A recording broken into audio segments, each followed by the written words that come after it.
but what he did with those 9 possessions and the way he set up his defence was critical in their success last week in horrible conditions. And the other thing, I like his hairstyle, by the way, those marvellous dreadlocks. He's got more hair than you and I, dare I say. But look, you're right. I look at Jake Kennedy-Harris, Neville Jetter's another one, Corey Maidan, Spargo's another one, Lever.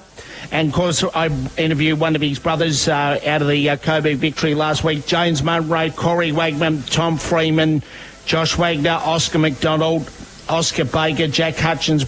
Well, Braden Bruce is not playing because he's gone up to... Yeah, well, the other thing I was going to ask you, John, with him out of the side and with Max going down with an ankle injury at the Gabba last week against the Brisbane Lions, is this going to really play into the source and the favour of the Northern Blues, or do you think it'll have no impact whatsoever? No, it'll have a major impact because, the quality of the advantage that Braden Bruce gives Casey Demons his first touch of the ball. Now they're coming up against a dual ruck combination with Loeb and Phillips. And Phillips I believe is a quality ruckman. Yes. He'll give the Northern Blues the opportunity to get their hands on the ball first. And that's where I think the game will be won, particularly around the stoppages, because without, as I said, Braden Bruce out of the side, this is going to make him, and who's that other guy you mentioned? Loeb is Loeb, yeah. And when you got these other guys like, Ben Silvani, he's just an up-and-comer. We know Fasolo is a premiership player at 2010 with the Collingwood Football Club, as the guys are right back. Garlett, there's a lot of Garletts going around at the moment, John, and Jesse Palmer, John O'Rourke. Well, he's a premiership player at Box Hill. He should be doing a lot better, and at least he'll put in a big performance this afternoon. And Ethan Penrith, I'm just having a look here. He's playing this afternoon. So, there's a lot of quality on display today. It is. And like we've said, there is quality in both sides.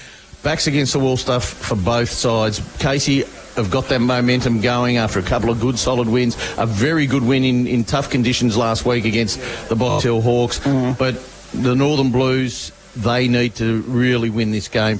Otherwise, I believe their season their campaign to the finals is going to depend on results around them. And the other thing, they've got to put their stamp on the authority, because as Tom Wilson said, they've really got to start off well, particularly at this venue, at this fortress against the Casey Demons. And I was just going to ask you a question, Darren. No doubt this game won't be hinged around the Casey Demons making an impact, but I think the Northern Blues will really serve it up to them, because both of these sides have been on a bit of a downward spiral this year. Yeah, they've been inconsistent, and I think it's largely, on Casey's point of view, particularly due to the injuries that Melbourne have faced. The Blues have probably been a little bit more sort of settled, but as we heard from Tom earlier, just sort of missed a few opportunities in some big games where they could have been, 5-5, they could have been 7-3 without sort of too much changing. So, anyone's game. No Braden Bruce certainly gives Northern Blues a bit of an advantage in the air with Lobie and Phillips and these sorts of guys. So first use of the ball obviously important, and with no Braden Bruce, that does give them that chance. Okay, we will return here at Casey Fields for the clash between the Casey Demons and the Northern Blues. You're listening to Casey Radio 97.7, the sound of the southeast. Our sponsors, Premier Traditional Homes, have been building quality homes for families across Melbourne for more than 25 years. New show home open at 89 Adriatic Circuit in Clyde. Open Saturday to Wednesday, 12 noon to 5 p.m. Visit premiertraditionalhomes.com.au. The time to start living at Sanctuary Lifestyle Druin is now. Resort style living for over 55s. Quality homes from only $289,000. No stamp duty, no council rates. Stage 4 selling now. Call 1300 835 463. Station sponsor. Our sponsors, Suncrest Outdoor Blinds, offer an extensive range of external awnings, including canopies, E-zip channel blinds, folding arm awnings, patio shades and more. Our dedicated team comes to you on time, every time. Seniors discount apply all year long. Phone 9753 5221 or visit www.suncrestoutdoorblinds.com. At our sponsors, Salandra Dental in Clyde North, you'll experience a relaxed and caring atmosphere, catering for all your general and cosmetic dental needs. Available 6 days a week, plus gap-free examinations and bulk billing for the Child Dental Benefit Scheme. Phone 5998 9096. LTD Promotional Wear are experts in the areas of corporate promotional products, sports-themed clothing and equipment. Call 9555 7744 or visit ltdpromotionalwear.com.au. Another proud Casey radio sponsor. GNC Communications for all your commercial and UHF CB and marine radio systems, sales, service and installations. Call our friendly staff on 5996 3298. A proud Casey radio sponsor. Ranfurly Range and Sports Bar. Open to the public. 364 days a year. Open until late for your convenience. Premium driving range in Cranbourne. Spacious bays. Club hire. Food and drink. Expert coaching. Fun for all ages. Contact ranfurly.com.au. 825 Cranbourne, Frankston Road, Cranbourne. Station sponsor. Do you like your music cool and blue? Then Barb Cool has the show for you. Cool and Blue with Barb. Tuesday nights from 8 till 10 on your local station, 97.7 FM. 97.7 FM, the sound of the Southeast.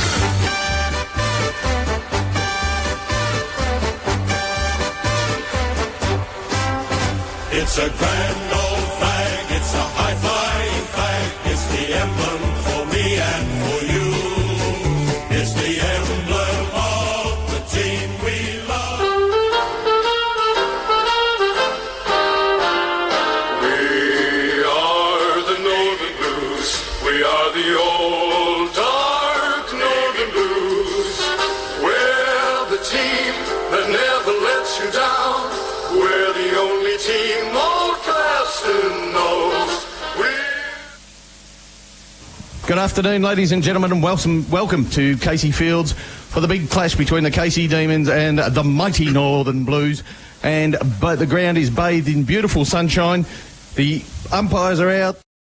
First of all, in commentary, Brendan Jonty Rhodes. A very good afternoon, Wisey, and good afternoon, everyone listening. We've had a close game in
too on Jake Kennedy Harris, who's basically had his own footy the last couple of weeks. An interesting matchup. The size differential between those two is quite substantial. On our broadcast wing, it's Cottrell coming up against Oscar Baker. Is that a bit of an AFL look over the last couple of months? One VFL game already started. Footscray 6-3-39 leading Richmond 4-2-26 at the Whitten Oval.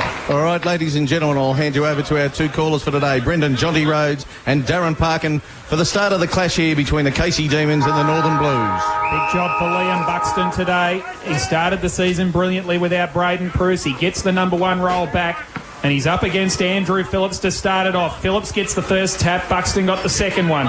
Trying to go straight through for the Demons. There was Munro, fed the hand pass up. Kicked quickly there by Maynard. He was smothered. Up to half-back it goes. It's gathered for the Demons by Josh Wagner, who chips it towards half-forward. Running through is Munro. Oh, beautiful smother. Schumacher coming off the line. Quick little hand pass came out. Missed the target from DeLuca. The mid-season draftee, Lafau, fed the hand pass out for the Demons. Quick tackle laid. And the umpire will have to call it in. Phillips it was who brought down the big man in Jimmy Jordan there and created a ball up. So inside 50 first, Casey. Phillips winning that tap down, as you imagine he and Lobie are going to do for a fair chunk of the day. We're going to have another stoppage. Casey won this corresponding fixture last year by close to 100 points. Ooh. Things have changed a little bit since then in terms of personnel. Phillips guiding it down, but tapped it goal side. Pressure on the last line of defence was pretty good from the Blues. It's hacked out wide. The intended target of that kick was Jesse Palmer, who pushed a long way up, but it drifted out of bounds on the full. So Casey will head back inside 50. Wagner with footy in hand, the one remaining Wagner. Josh with Corey held over. Measures the kick inside 50. It's a low spearing ball. Bounces off the chest of a teammate close to the boundary line.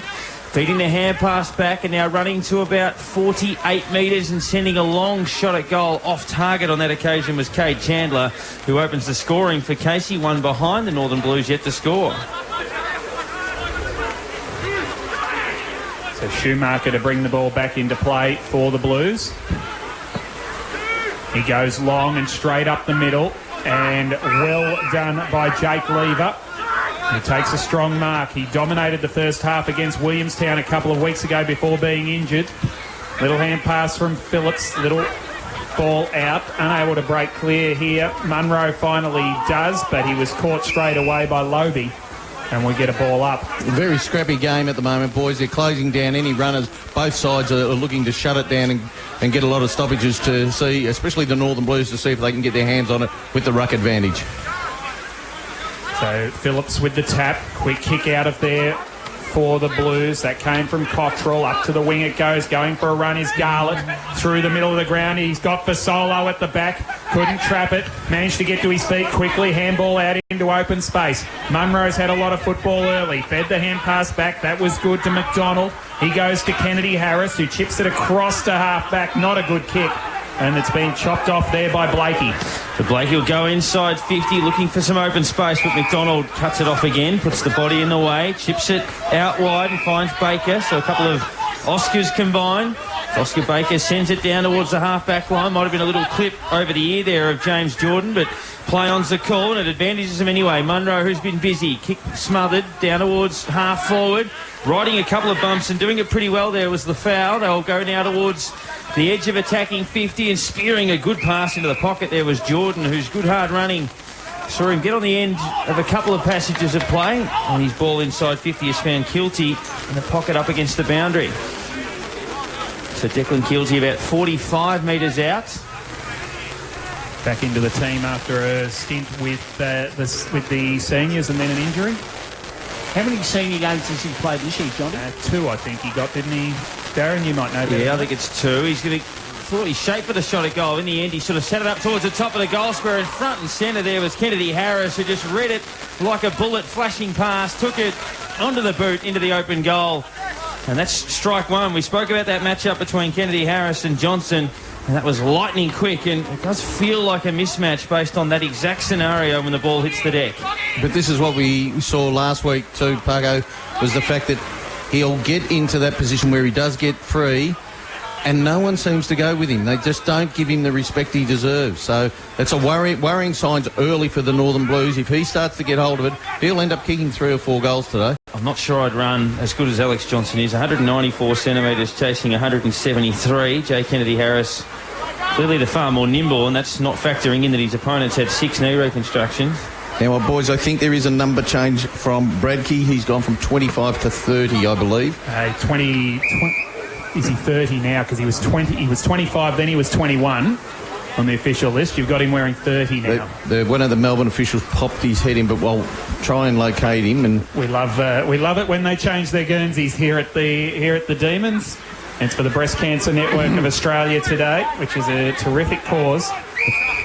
As we get a secondary ball up. What it probably means is they don't create multiple versions of the same number, so they're probably likely to just change numbers completely.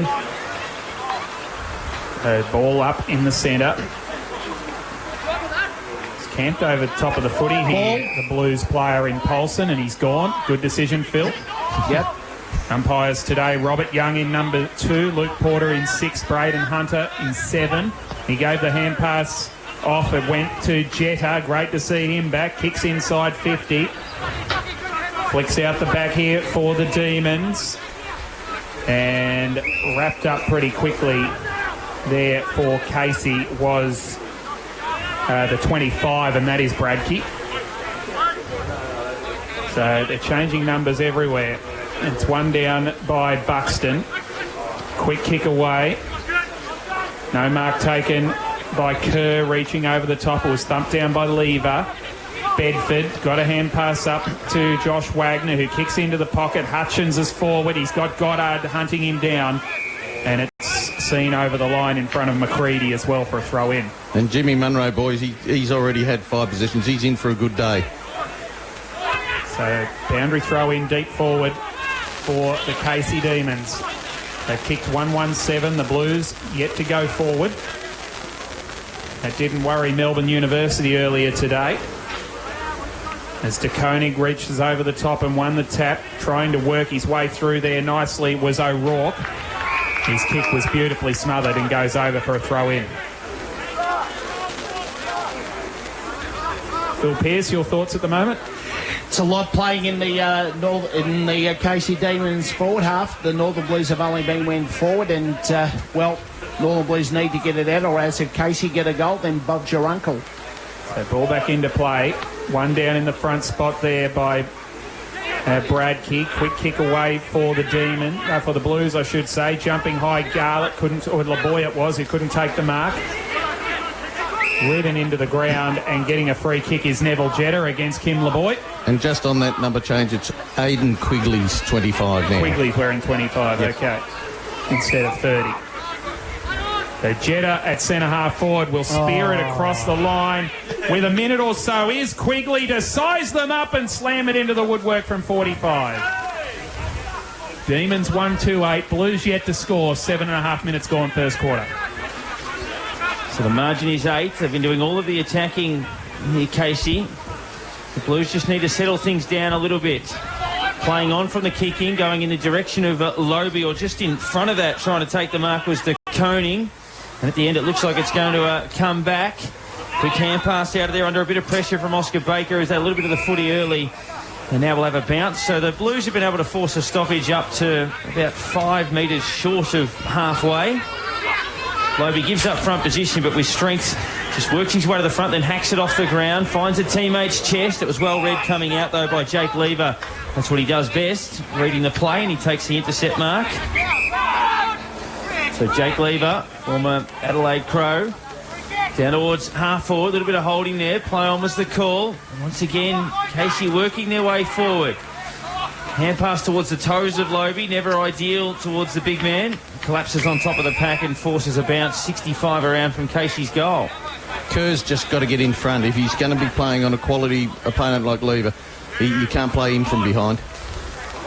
So, hurried snap. Jetta, front position, just socketed into a little bit of space. The numbers got there for the Blues, but good work again by Casey. Lever bouncing the ball down. Jetta trying to work it off the ground. Now he lays a tackle. Hurried snap forward. Oscar McDonald was there, but it won't quite get to him. He lays a very good tackle, though, on Garlett. Pins the arm. He was given a very long time to get rid of the footy. Ball will now bounce down towards attacking 50, tracking it close to the line. It was Owies, and it's over the line for a throw-in.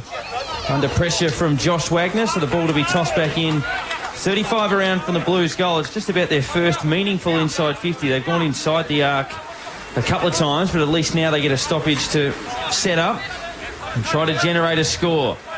So De Koning got himself in front, tapped it down. Good work by the big man, just working his way forward and free of the contest. Hand passed it towards Owies again. Now, riding in from the back there was Kennedy Harris, and we're going to have a bounce about 35 around from the Blues goal. So De Koning again, and Bradkey. Bradkey with the tap.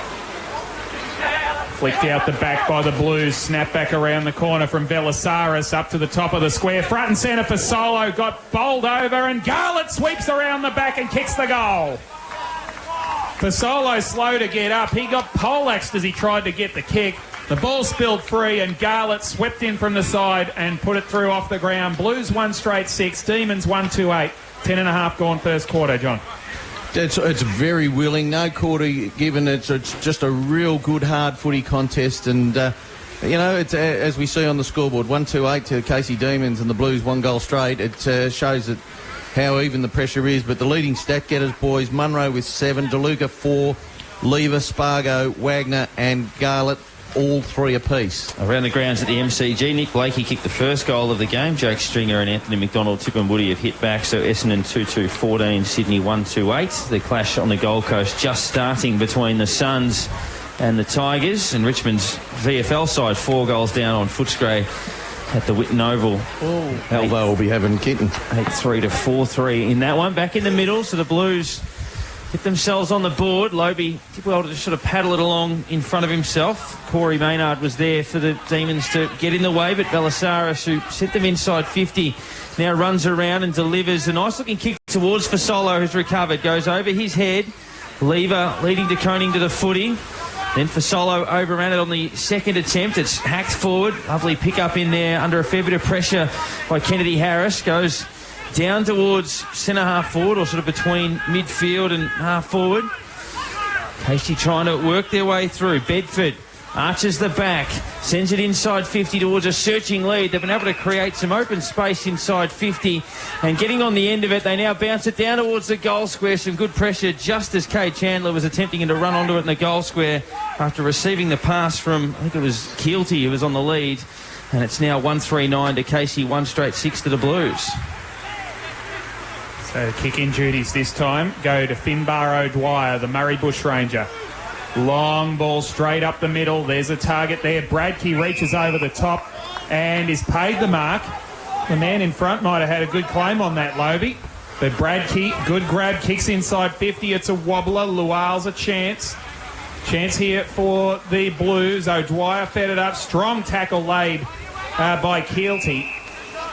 And we'll get a ball up about 30 metres out from the Casey goal. Could be a long quarter, boys, with all these stoppages. It's just stoppage after stoppage, and whoever gets the break is going to get the advantage. Lobe gets rid of his man, then drops the ball. Looking for the free kick for high contact was Chandler. He's not going to get that. He'll get a ball up. 9 points the margin. Lobe gets rid of Keelty and just throws it on the boot out towards half-back to Conning. Taken away by Johnson, who kicks out to open space. It'll bounce over the line. The umpire will say, throw it in. I think the arm signals for Wisey might have been right, deliberate. But the right hand or angle the ball bounced at might have saved him. The ball thrown in on the true wing position. Lobe took front position. Johnson might have been pushed in the back. It's taken out of there again by Bradkey, down towards about 45 from goal. Just generating a lot of these inside 50 opportunities. Hurried snap towards goal. Just doesn't quite get the right bounce there from Lual. Snapped it around the body from 45. It landed in the square and then just took a slight off break into the padding on the post. And Casey 1-4-10, the Blues 1 straight 6. So O'Dwyer goes short into the back pocket. How wide's that? The fall. He's kicked it out on the full, and Hugh Goddard has to give it away. And Jack Hutchins has it deep in the forward pocket. He goes to the hot spot. That's a beautiful kick and great use of the body from Declan Keelty. And that's a poor decision, Ump. No, he definitely pushed him. He did not push him, Phil. He leant into him with the shoulder. That was beautiful use of the body from Declan Keelty. All right. And the free kick was taken by Ben Silvani, whose kick was smothered. Chance for Schumacher. There's a little bit of a chicken wing tackle in there, I reckon. Shades of Chris Judd a few years ago. Oh, Only all arguments for that easy to win, Jonty. Yeah, well, you might win one or two if I can get that. They'll tell me about it later. Schumacher can't shrug the tackle, just got a hand pass away in time. Fisher fed it back to Blakey. Round the corner was good, and Paulson takes the mark inside defensive 50 still.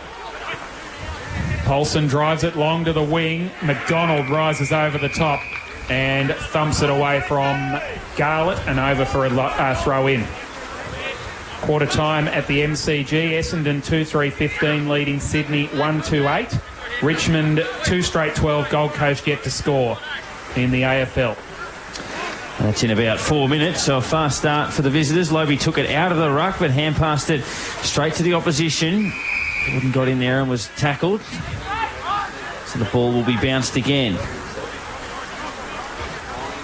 So as expected, the Blues are controlling the ruck, but Casey doing fairly well in the clearances at the moment. The hand pass eventually came out late. Alasaris' kick was partially smothered at the bottom of that contest. Running away there was Bradkey. Sends it long inside 50 down towards Hutchings in the square, and the umpire says that he was pushed front on. Absolutely. It looked like it might have gone perhaps the other way with a nudge off, but it was front on contact coming back with the flight. And this is a certain goal, you'd think, coming up to Hutchins from the square, about 8 metres out directly in front. You agree with that one, Phil? Yeah, absolutely. There was no doubt about that as he puts it right through. He does indeed, wasting no time, Hutchins, with his second goal of the season. He was sort of backpedaling towards the square. There was contact made as he was attempting to take the mark. I thought on one hand he sort of pushed off with his forearm a little bit, but as soon as the eyes go off the ball coming the other way, that's always going to be a free kick. Casey get their second, 2-4-16. The Northern Blues 1 straight 6. It was probably one of those ones, Parko, where there really wasn't a lot in it and probably should have let it go. But the leading stat getters, boys, Munro with 7, Lobie with 5, Blakey, DeLuca, Schumacher, all with 4 apiece. Now, the other thing I was going to mention to you, John, that name Bradkey, that's a familiar name because we know Nicole Bradkey was Nicole Provis, who I think was a semi-finalist in the women's semi-final in Parisian capital going back a long time. About 88 that was, and obviously married to Mark Bradkey. Probably when my hair was a lot thicker than your hairstyle, Darren. Well, I would have been about 3 at the time, so I would have thought so. He was a good player, Nicole Provis, and Mark Bradkey was a great at the Boomers too. As the Blues break out of the middle, and it's kicked forward by O'Rourke inside 50, and front spot Garlett takes a terrific mark, and the Blues are going to get the quick reply. And he's starting to worry Casey a little bit. He's starting to get a fair bit of it in crucial parts of the ground. This will be his second, Johnny.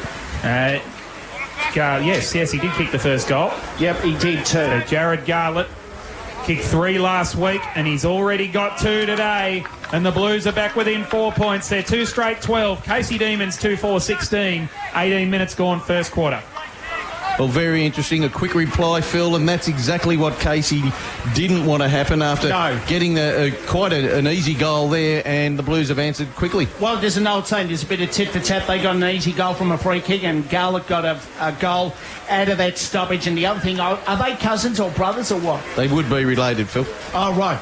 Somewhere along the line, but good response from the Blues. They've been outplayed by Casey, but they're just finding a way when they go forward to hit the scoreboard and stay in the contest. I imagine the inside 50s would be fairly well one-way traffic. But it's 2 goals each. Tom Lynch is also, for the Richmond, kicked the goal 2 minutes into his first game against his old side. So Richmond lead that 3 straight to nothing. Phillips now takes his turn in the ruck, jumped far too early.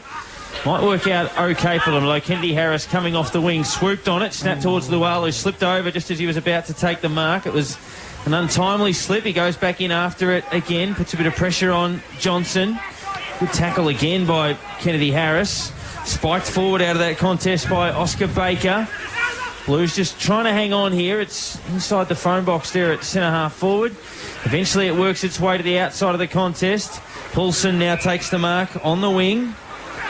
So Cam Poulsen moves it on quickly. De Koning was a leading player. Goes over his head. Oscar McDonald traps it. Hand pass down the line.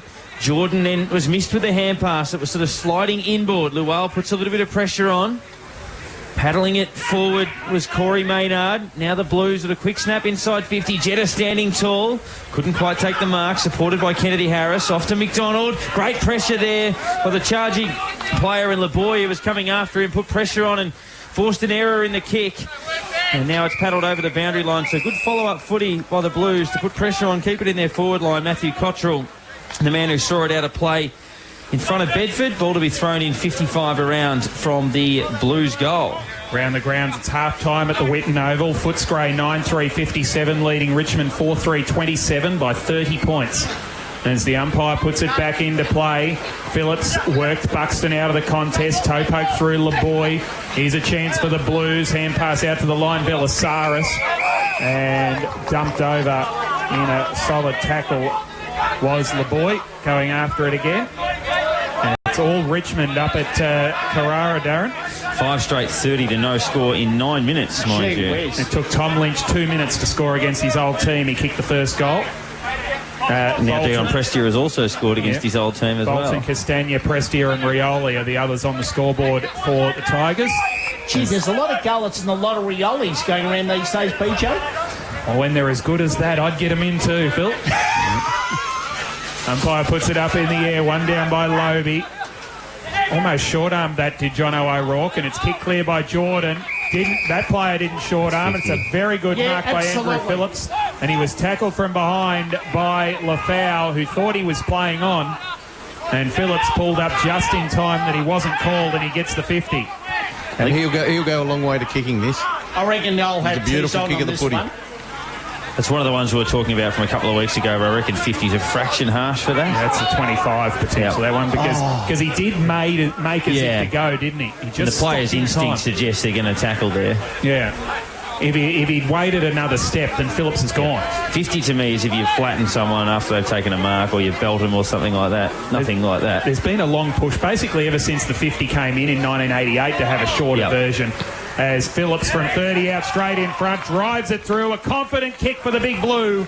And the Northern Blues are in front here at Casey Fields. They're 3 straight 18. Demons 2-4-16, 22 minutes gone first quarter. It is, as you say, it is a harsh penalty, but the penalty's there and there's not a lot we can do about it. Oh, no, it's correct. It's correct. It is. It's like we keep saying about the 666, when there's the warning. Well, when does the warning become not a warning, you know? And I think it's time to get rid of it. It's ridiculous. If you're not in position, well, it's a free kick straight away.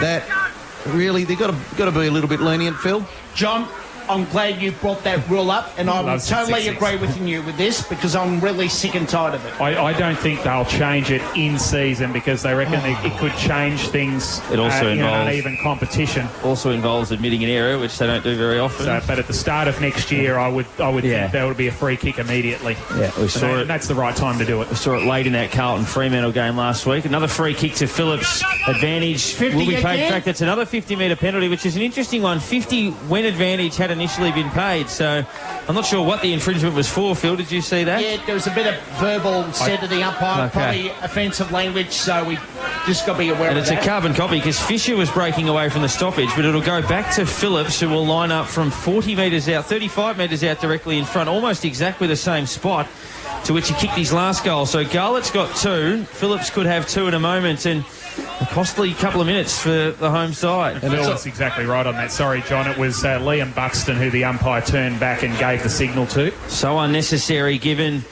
the ball was already breaking away from that contest. Phillips carbon copy, same result, straight through the middle. And as John said, he's a very, very nice kick for goal. And he's popped 2 in a row through. The Blues in front by 8, 4 straight 24. Casey 2-4-16. And instead of kicking from 30 to 35 out, he should have been kicking from the centre circle. From again, it's a lack of discipline thing, but it was an errant indiscretion in the rope by sticking your foot out. The umpire picked it up, rightly so. It is a free kick. You can't go doing that in a ruck contest, but they've got to be careful. Phillips is a very, very capable shot for goal. Round the grounds, Collingwood 3-2-20 lead, Werribee 1-3-9. Williamstown and Frankston locked away at 2-1-13 apiece. And Box Hill Hawks 3 straight 18 over Geelong 1-2-8. Phillips is now on the bench. Lobie in the ruck. Not a bad replacement, is it? No, level? although I'm not sure I'd drag someone to kick 2 in 2 minutes. You'd send him to full forward, wouldn't you? I reckon. Lobie with the tap. Buxton tries to worry him through the contest. He owes his team one now, does Liam Buxton. They've changed that matchup too. Alex Johnson is now playing on Oscar Baker on the broadcast wing, which is a much better matchup. I don't reckon Oscar's much slower than Jay Kennedy Harris. He's just a bit taller. True. As the Demons try to break through Maynard. Strong tackle laid by, that is, Johnson. But the advantage, Johnny, I think Kennedy Harris reads the play that little bit better, and his speed is probably a fraction quicker. Exactly right. And here is Kennedy Harris, who fed the hand pass out, charging through his Spargo, gives the hand pass into the path of Bedford, who couldn't pick it up cleanly, had to toe poke it. Keelty got it back to Bedford, somehow got through traffic. That's pretty poor defence, I would have thought, by the Blues, and great play by Toby Bedford, who backed himself and ran all the way from the middle of the ground to reward himself with a goal. And that all started from Kennedy Harris. As we see, he reads the play that well that he knows the fall of the ball, and he got to the fall of the ball. Quick handball out, Spargo with an average handball, but then it results in an easy goal in the end for the Casey Demons. Goals to Parker and Jones for the Swans and to Zara Rakas for Essendon. Essendon 3-3-21 leading Sydney 3-2-20. Phil? BJ, sorry, I was just going to... Did you notice what's on the sponsor sign on the wing here? YMCA is at YMCA. Of course, our old Casey race across the road. and Phil's got all the moves going in the background too, if you're listening in at home. Welcome back, Phil. He's got our President Nia doing it as well. So back in the middle. It's been a good contest after Casey had the early running. There's a free kick and an advantage will be paid as they take it away here. The Blues inside 50. Good delivery and a mark taken by McCready on the lead, who's got it about 52 metres from goal, or kick from just outside. So the player on the mark's at about 48. Can kick a good ball as well. In fact, it is Kerr. Bit of Scottish heritage in that surname. No, it's Kerr, Filthy. Although you are right, Harrison McCready, I'm sure, with that, who's standing on the front edge of the centre square at the moment, floating somewhere in short pass vicinity, but it will be Patrick Kerr. He's been in the system for a little while now, gets underneath that one, it's drifting out to the left. Lobie, good use of the body just to get rid of his opponent, and then got flattened as he was about to mark it. And Phillips is back on the ground forward. He was at the back of that contest, and he's going to be the one who contests this ruck contest as Lobie drops now a kick behind the ball. So working those big men pretty well are the Blues. Learning curve here for Austin Bradkey. Yeah, who's in front position, who Phillips just takes that from him so easily. Down towards Fasolo, who couldn't gather it cleanly. Maynard snaps it outside 50. There is Lobie behind the footy. Hand pass towards his teammate there in LeBoy, who was crunched. And the ball to be bounced 52 metres out. It's a good hit. He's rated highly, Kim LeBoy, but he hasn't really managed to find his feet just yet at the Blues. He hasn't, and he's just floating around the back of this contest. Lobie took it out of the ruck. They're just having a field day, the big men at the moment for the Blues. Boundary throw in front of Cam Paulson, who's one of a number of younger, smaller type runners they've got coming through this side. Ball to be thrown in 60 around from the Blues goal. Both Carlton ruckmen 7 hit-outs apiece. 50 cents. Well, you know what I mean. Ball back into play. One down by Lobie. He gets a hand pass up. Strong smother. Beautifully done by Aidan Quigley. Sees it over the line for a throw-in off the kick. Oscar White was involved there, the 23rd man, playing just his fourth game of VFL footy for the Blues.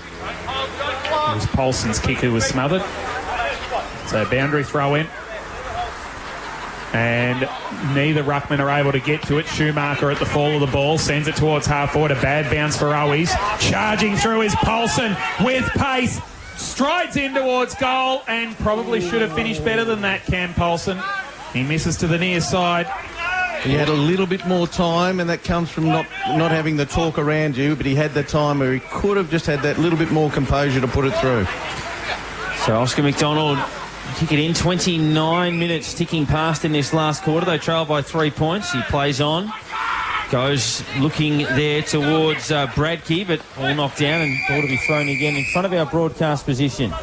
Kilty also pushing a long way up the ground. So young Bradkey, tough initiation. Lobe take this ruck contest. Ball tossed back in. Lobe again far too easily. Taps it straight down towards DeLuca. DeLuca underneath the kick. It'll land about 35 metres out. The numbers are at the full. There was White, the 23rd man that we spoke of. Ball comes out now towards Cottrell. Cottrell with a little bit of space. Snaps it inside 50. Oscar McDonald led in the race. Read it well. Hand pass into the corridor where they had a couple of runners. It ends up with Munro. It goes underneath the footy. Down towards half forward. Now they'll break down towards, this is Hutchins. Hand passed in towards Chandler. Chandler on the left will go towards goal, and left is where it heads. Away for one behind, and by my count that's 3 behinds to Chandler in the first quarter. 3-5-23. Casey, the Northern Blues, 4-1-25. So ball brought back into play. O'Dwyer goes to Owies, who had to put in the afterburners to get there.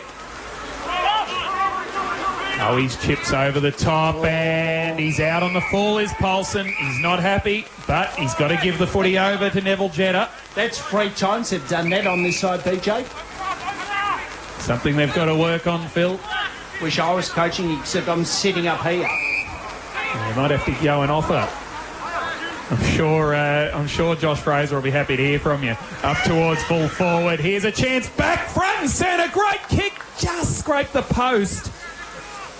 And that was Charlie Spargo, who has kicked it behind. Well, they're peppering Casey, 3-6-24. Northern Blues 4-1-25 after 31 minutes. They work it down towards the outer side. Cottrell will send it forward. Palmer caught behind, forced to spoil. Comes to the feet there of Lobe. Back to Palmer. Quick hands off. They'll go long down towards the goal square. Kerr's got a little bit of space to run and jump at the footy. A couple of defenders came and crunched him at the full. Jetta. Good composure, although the kick was a little bit awkward. Missing a target there in Wagner. Chance for the running shot at goal on the left. It's just drifting back through, and it is a goal, and it comes the way of Josh DeLuca, who just bent it starting left and was just drifting through. And at one end, Casey are missing chances, and at the other, the Blues are taking them. 5-1-31. Casey 3-6-24, nearly 32 minutes gone. A very lazy kick out of defence by Casey, wasn't it? It just showed there wasn't the urgency to hit your target.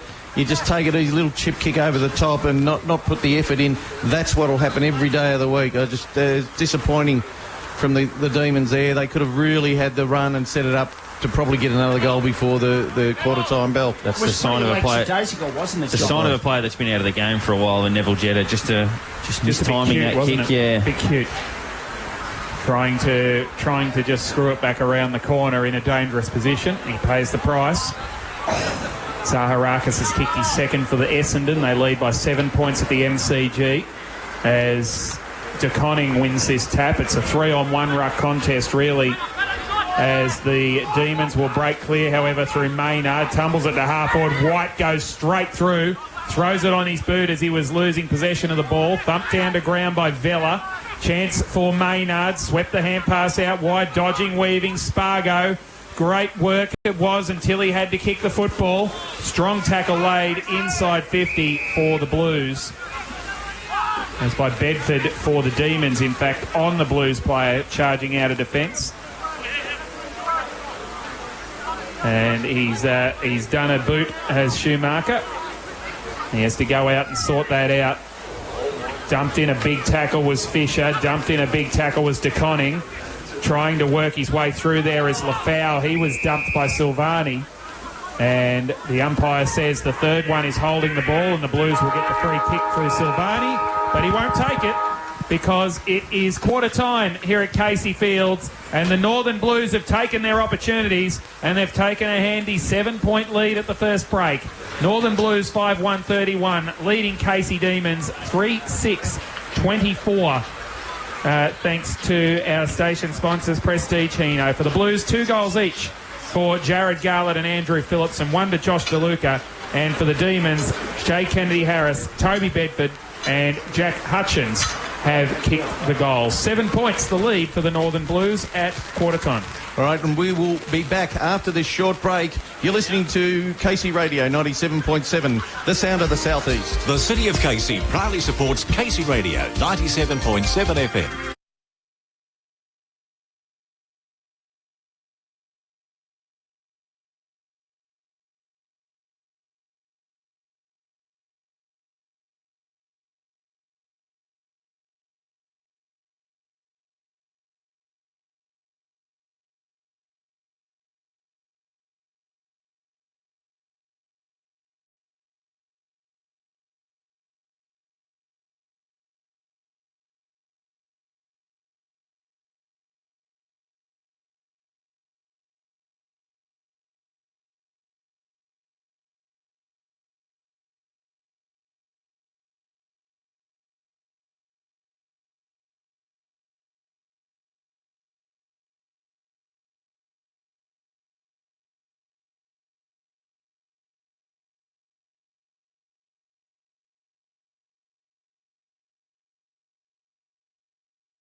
Liam Whale Buxton into the centre bounce is one of those Casey boys that's got a pretty big job to do just at the moment. Alex Johnson will head out to his wing again, opposed to Oscar Baker. And on this side of the ground, it's Matthew Cottrell that's got the job now on J. Kennedy Harris, who was pretty lively in the first quarter in that head-to-head wing battle. And he might have the pace, Cottrell, to challenge him. Around the grounds, it's 9 minutes into the third quarter at Whitten Oval. Bulldogs 9-4-58, leading Richmond 5-4-34.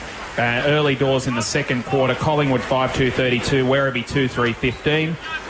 Frankston 3-3-21, leading Williamstown 2-1-13. And Box Hill Hawks 4 straight 24, leading Geelong 2-2-14. And boys, just quickly, what's your thoughts with Hutchins being full forward? It's just taking him out of probably his comfort zone where he's made a name for himself as a key defender and that. It's just very interesting that they have got him down there when you consider some of the tall timber the Blues have. He did it a couple of times last year when Melbourne had their AFL listed players back. He was forced forward for matchups, and with Jake Lever and Oscar McDonald there, that'd be the reason why he's in the forward line. As the Demons break at the start of the second quarter, Maynard sent it out wide to Chandler, who will chip it short and find Josh Wagner. Spears the ball in towards full forward. Keelty in the front spot. Couldn't take the mark. Still working hard, Keelty. Clever tap out. Flying shot on goal was wide from the Demons. And eventually it will come back. Hook to the top of the goal square. Who's there this time? It's going to hit the umpire if he's not careful. Backpedaling, trying to get away from that. Putting his head down and ducking through was Bedford. He's not going to get there, and we'll have a ball up. It was Jimmy Munro who had the quick shot at goal but couldn't quite get it straight. He's had 12 possessions so far, Munro. It's the ball down now. Keelty pulled off the kick just as he was trying to get rid of the footy. Finbar O'Dwyer couldn't get it out either. Close to the boundary line and stepping over it as he kicked the footy for the Blues, which is a good thing because it went out of bounds on the full, so it's going to be a boundary throw, and it was Paulson. I think he did that on purpose, sort of tried to eliminate any risk of deliberate by, as he stepped out, just put it onto the boot. So throw in 25 around from Casey's goal, doing all of the early attacking as they did in the first term. O'Dwyer just running with Chandler on the back of that contest, who's been pretty lively inside 50 so far in the contest. So a good test to Koning, the part of the triple threat for the Blues in the ruck. McCready's hand pass was knocked down. In there in possession, Kennedy Harris can't escape. So about the fourth stoppage in a row in this 25 to 30 metre region from Casey's goal. De Koning jumped far too early but won the tap when he hit the ground anyway. There's a Casey player down here who's a little bit of bother in Keelty, just slow to get up. Just think he had the pack sort of collapse on top of him, but he's all right. He puts his hand in the air to nominate. De Koning from the back sort of climbs over the top of him. Keelty, though, good work. Hand pass towards a player that was just a little too close to him in Munro. Couldn't quite escape. The Blues defending pretty grimly. Might have been a little bit of holding in there on O'Rourke. Umpire sort of waved that one away. Hutchins' kick was smothered. It's a real scramble in there at the moment between attack and defence. No clear possessions and another bounce. They've worked it into the corridor. 2.5 gone in this second term. So try to sort it out again. Finally, they get a little bit of a clearing ball. And it was Goddard who threw it quickly onto the boot. O'Dwyer's got it. And a relayed free kick down the ground as he was dumped as he kicked it. So Alex Fasolo will be the recipient of that relayed free kick on the halfback flank. Yeah, not quite sure about that one either. As Fasolo has nowhere to go, but he's given an option short from DeLuca. Mid-season draftee, former Fremantle Docker, who's been tearing it up at Subiaco in the Waffle to get his chance. He went short and found Cottrell, who was the March one. And that is a 50-metre penalty, the third one of the game. This one's against Oscar McDonald. He took a step over the mark. The umpire was screaming at him to come back, but there were voices everywhere, and McDonald either didn't hear or chose not to hear, so he got marched. It's goal-kicking range again, too. I was about to say that, Darren, he's within range, and I reckon I'll probably put about 20 cents on this one. Only 20 cents, Phil. 20 cents each way. But if you're going to gamble, gamble responsibly. Exactly right, John. Spot on. Phil usually picks winners. So Matt Cottrell, by that reckoning, will kick this goal. He runs across the 5 and Phil owes us 20 cents. You've done your dough. He misses out to the right. He's already paid 2 of them. Northern Blues 5-2-32. Casey Demons 3-6-24. 4 minutes gone in the second quarter. So Casey will play on via Lever. It's an ugly-looking kick, but it finds Jeddah. Jeddah will go with a little 1-2. Cross defensive 50. He's been a little bit awkward with his ball use thus far on his return. This one's better. Finds Wagner. The one Wagner playing is Josh, but Corey held over for tomorrow. So Josh Wagner sets it up. Keelty's the target. Good mark. Good strong contested mark. Going up in front of Oscar White, the 23rd man. Moves it on quickly. Not a great kick. And it should be a push in the back. Free kick will go the way of Hugh Goddard, who held front position and was impeded, the former Saint. And Hutchins thought about the jump but didn't actually get to Goddard, so he just stuck the foot out and pushed him with it. On Keelty with good courage, got in the way. Didn't mark this one. White's quick kick has been well marked. That's some nice judgment. Going back with the flight. Ball chipped into the middle. Lever. Jack Lever will send it all the way to the outer side. And now getting onto the end of it here is Munro, about 65, 70 metres from the Casey goal. Measures it short to Lever. Good hard running. Front edge of the centre square. Casey trail by 8 points. 5.5 in. Lever signals that he's going long. That's exactly what he does. Keelty's had good hands in this quarter. He's in the pack. Can't take the mark. Hand pass was coughed up though. Front and centre. Snap around the body goes from Lafau, who kicks the goal. And Casey get their 4th. And they probably deserve that based on the amount of attacking they've been doing early in this term. 4-6-30. The Blues 5-2-32. Nearly 6 minutes gone. Quarter time at Metricon Stadium. Richmond completed a 9-goal first quarter to lead by 43 points. 9-2-56. Gold Coast Suns 2-1-13. 3 goals to Castagna and 2 to Tom Lynch in that first quarter rout for Richmond. Suns, the wheels have fallen off them a little bit. I think they're headed for either 11 or 12 losses in a row. 11. Very interesting here, boys. Just just panic kicks caused the turnover there for the Northern Blues, and then the Casey Demons ran through the corridor and got the reward. So umpire slams it down into the centre of Casey Fields. Phillips won the tap. Trying to protect the fall of the ball was O'Rourke. Eventually it's for Solo, who got a clearing kick out towards half forward. Plenty of holding going on from both players. Umpire said let it go. Lever palms off Polson. Sends the kick across the half-back line. Johnson will get under this. And he takes the mark, Alex Johnson. Little chip was good. And O'Rourke got there to take the mark. 55 metres from goal. Drives it long towards the hot spot. Caught underneath it to Conning. And it's best judged by Kennedy Harris, who takes the mark for the Demons. Goes short to the pocket. So Casey, the game is, or the second quarter has started similarly to the way the game started. Belafu was the target there, but coming in from the side, the mark has been taken by Phillips, who held his ground.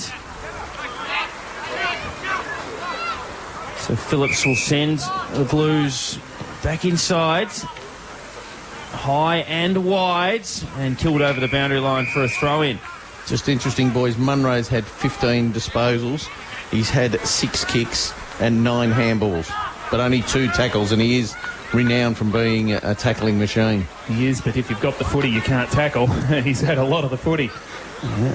Good player, Jimmy Munro. And prolific early. So the ball thrown back in. The Blues inside 50, looking to answer. Front and centre there for Solo. Snaps towards goal and misses to the near side. It was always narrow. We know he's dangerous around goal.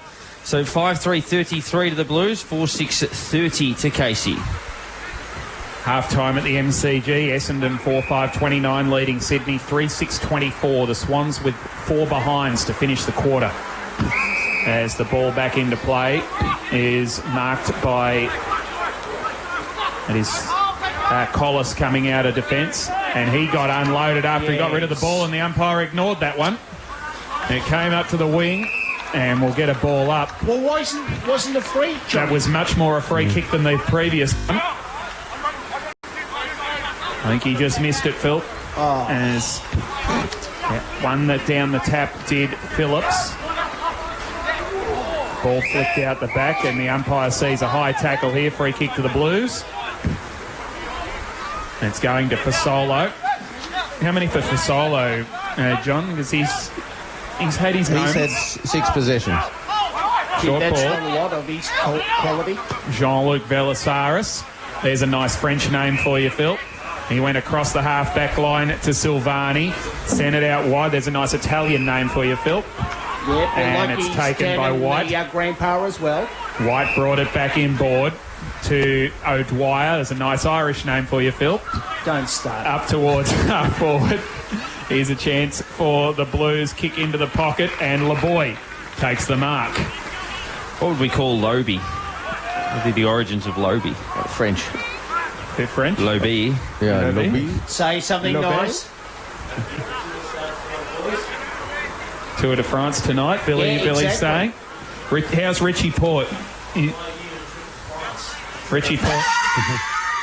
Richie Port will be leading the race until he gets injured, unfortunately. Oh, don't say break that. his We arm in a certainly fall or hope not. something. He's really unlucky as Kim LeBoy's not unlucky. That's a brilliant kick from the Northern Blues. And LeBoy kicks the goal, and the Blues go out by 9 points. There's 6-3-39. Casey Demons 4-6-30. Kim LeBoy, his 3rd goal of the year. It just seems, boys, that the Northern Blues have an answer for every challenge that Casey are throwing at them at the moment. Casey will get a goal through good play and forcing the turnover, but then the Northern Blues just chip it around and get the ball up into the forward line to either a small forward, and it's mainly the small forwards that are doing the damage at the moment, and they're sort of keeping the Northern Blues just in front. 10.5 minutes into the second term, margin is 9 points. It was 7 at quarter time. Again, it feels like Casey have had a lot of the play, but they're further behind than when they started the term. One of the major reasons is this control they're getting with first hands on the ball at stoppages caused by their ruck dominance. As Lobie was favoured by the bounce there, so won the tap decisively. Might have been a push in the back in the middle, but umpire will call for another bounce.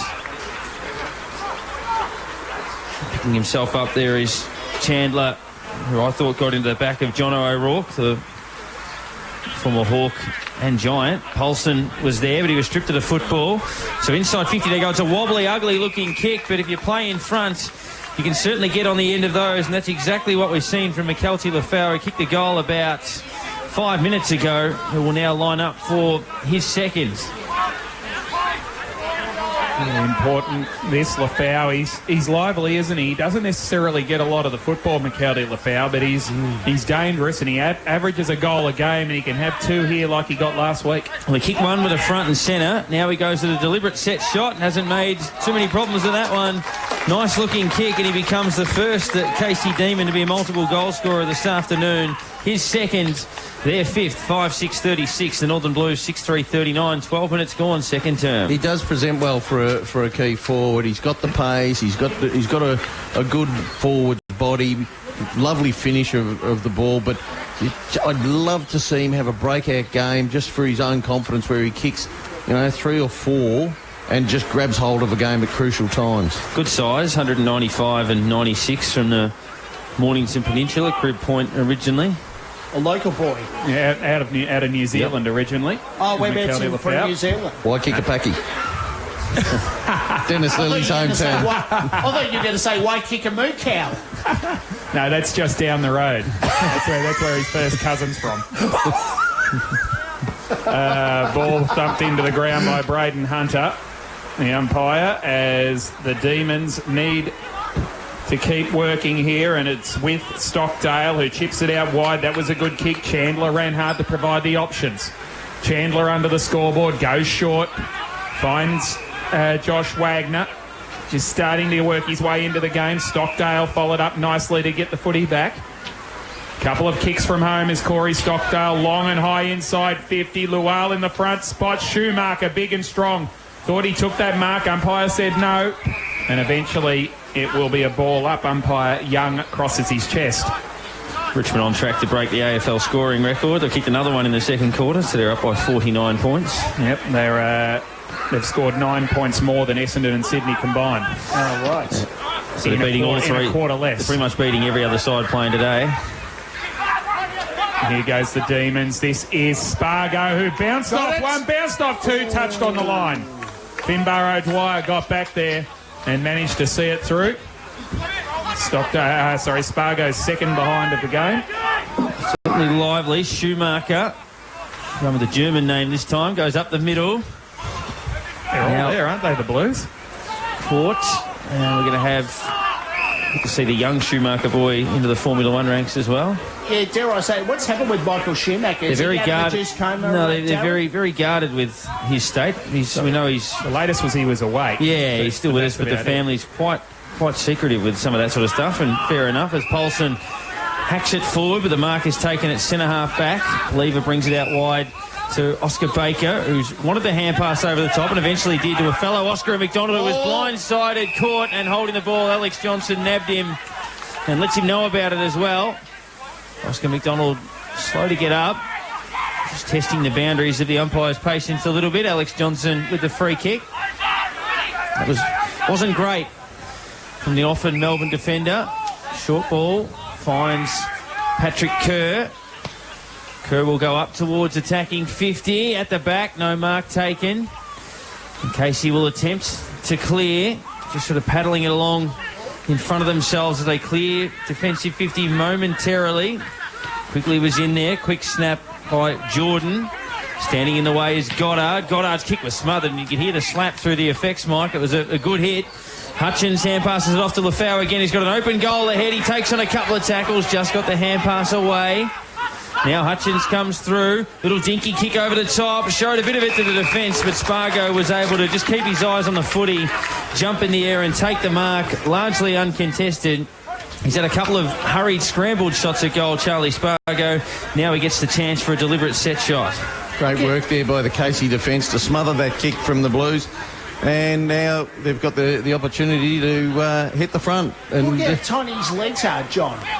Nothing wrong with tiny legs, Phil. Sure, people can kick good goals. Yeah. True. I won't argue with that. He'll kick So this. it's like a golf swing. It's all about timing. Charlie Spargo's kicked plenty of goals, and that's not one of them. 3 behinds, and that's a bad miss. 5-8-38, Casey. Blues 6-3-39, margin of points, 16 gone, second term. Son of former North Melbourne player Paul Spargo and Brisbane Bear, of course. Here's Charlie Spargo as Goddard brings the kick long out towards half-back. Raising over the top to thump it down was McDonald. De Conning through the handball back to Silvani, who wants to bring rain to Casey Fields with that kick. Fasolo! That's a terrific mark by Fasolo. There's no right to mark that one, but he judged it beautifully. Great vision. He went inboard nicely to Paulson. Kicks a wobbler out towards the forward pocket. How will this bounce? Jeddah is happy to see it over for a throw-in. Just quickly, boys. Munro, 15. Loeb, 10. Maynard, DeLuca, 9. And Spargo, 8. Plenty of football. Some key players. As the Tigers continue to go ballistic at Metricon Stadium. They lead by 61 points now over the Gold Coast. Of course, the highest ever AFL score was on that ground. Quick shot on goal. De Conning! What a fantastic snap by the big man. Tom De Conning puts himself in top 5 contention for this week. Great finish by big Tom De Conning. And that's his first goal of the season. What a way to bring it up. Blues 7-3-45. Casey 5-8-38 after 17.5 minutes. And he came to Carlton with a big reputation as a really good young footballer, and then he was hampered by injury, a knee injury that sort of derailed him a little bit, but he's coming back, and that was a fantastic snap by him. So that was, again, it's just the Northern Blues seem to be able to relieve that bit of pressure that Casey have put on them by getting the quick response to a point, then they get a goal, and it's something that Casey are going to have to address because they've got some talent down in that forward line, the Northern Blues. That's a fine line in footy. An easy goal missed at one end and a very difficult goal kicked at the other. So they'd be frustrated.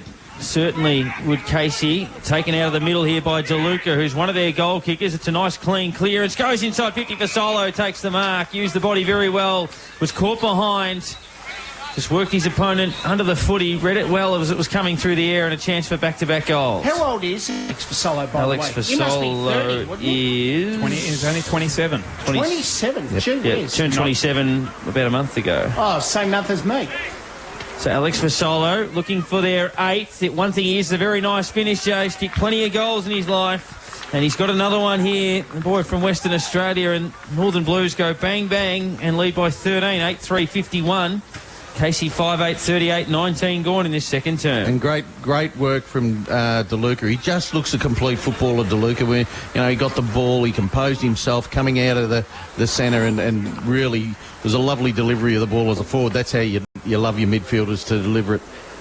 Yeah, no question. I reckon if my memory serves me correctly, and it probably doesn't, Phil, Alex Vasolo's birthday might very nearly be on the same day as yours. Oh, really? Well, he's in the late company, like myself and Tracy Grimshaw. The 8th? The 8th? Oh, the 8th. I thought you said the 3rd.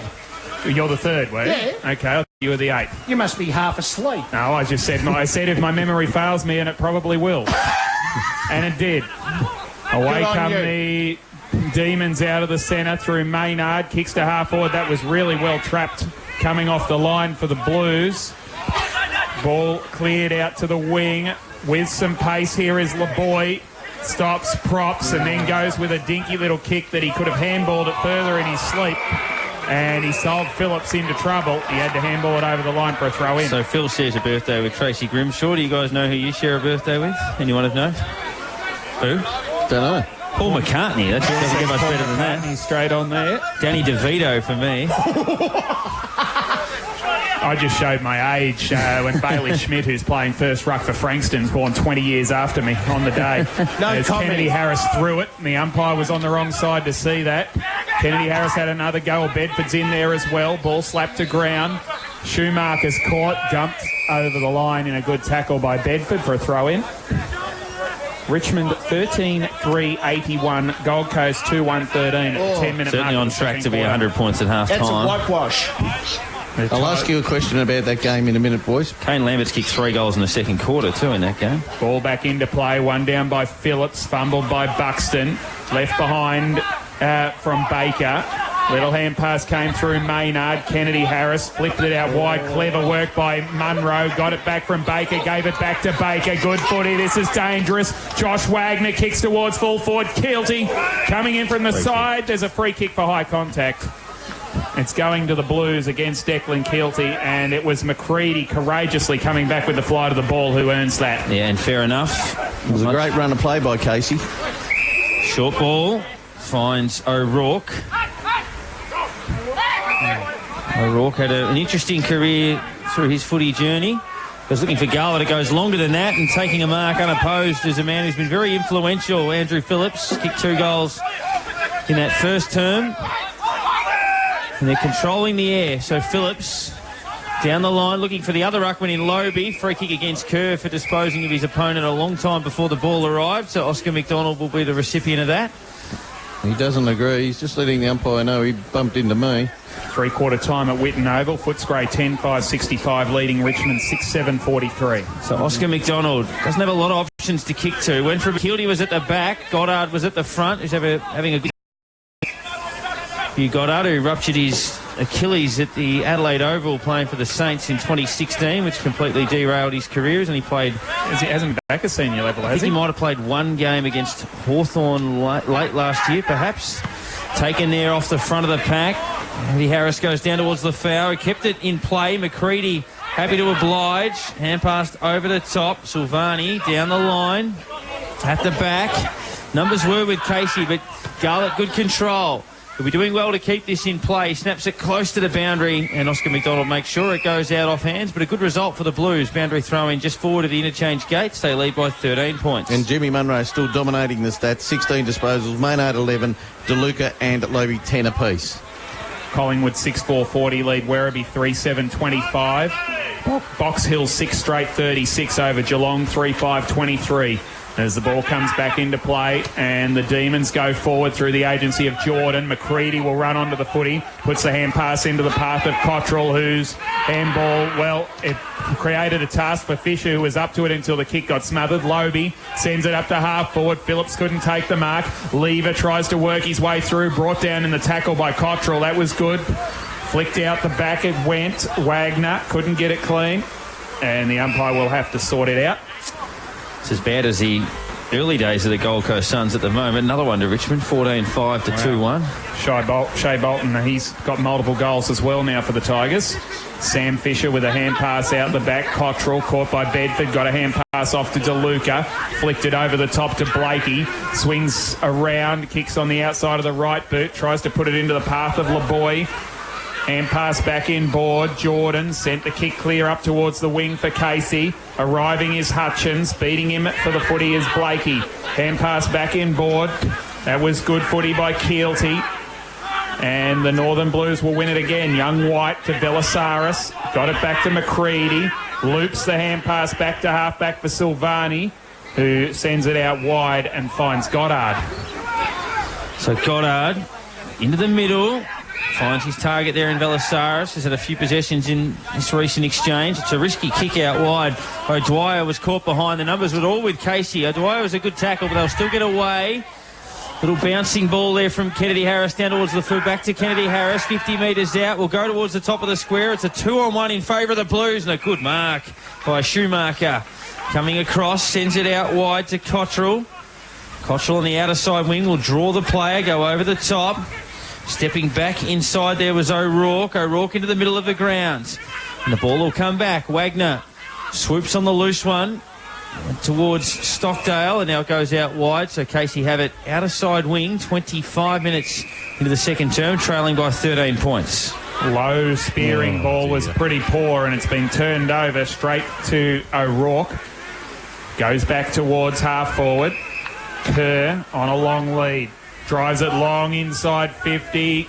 Going to ground at the crucial stage was Phillips. It's over the back. Demons with the numbers. Hand pass back from Lever to McDonald to Baker. He goes short to nobody in particular, but Maynard is able to run onto it. Chips it short again and finds Jordan. And Jimmy Jordan almost on the sponsors' signs on the wing. It's a terrible kick by Jordan, and Kennedy Harris can only watch it trickle over the line in front of him. The other game going on, Williamstown 6-4-40 leading Frankston 5-5-35 at the 26.5-minute mark of the second quarter. The Dolphins were in front there a minute or so ago. So thrown back in, Lobie in front position, lovely tap. Taken out of there by Sam Fisher. Kick goes through the fingers there of De Koning, who's kicked one great goal in this quarter. He then goes back in after it, picks it up pretty well, just swarmed upon, but still got the hand pass away. Missed the target, however. Lovely work in there, just sort of stepping through traffic from Jordan.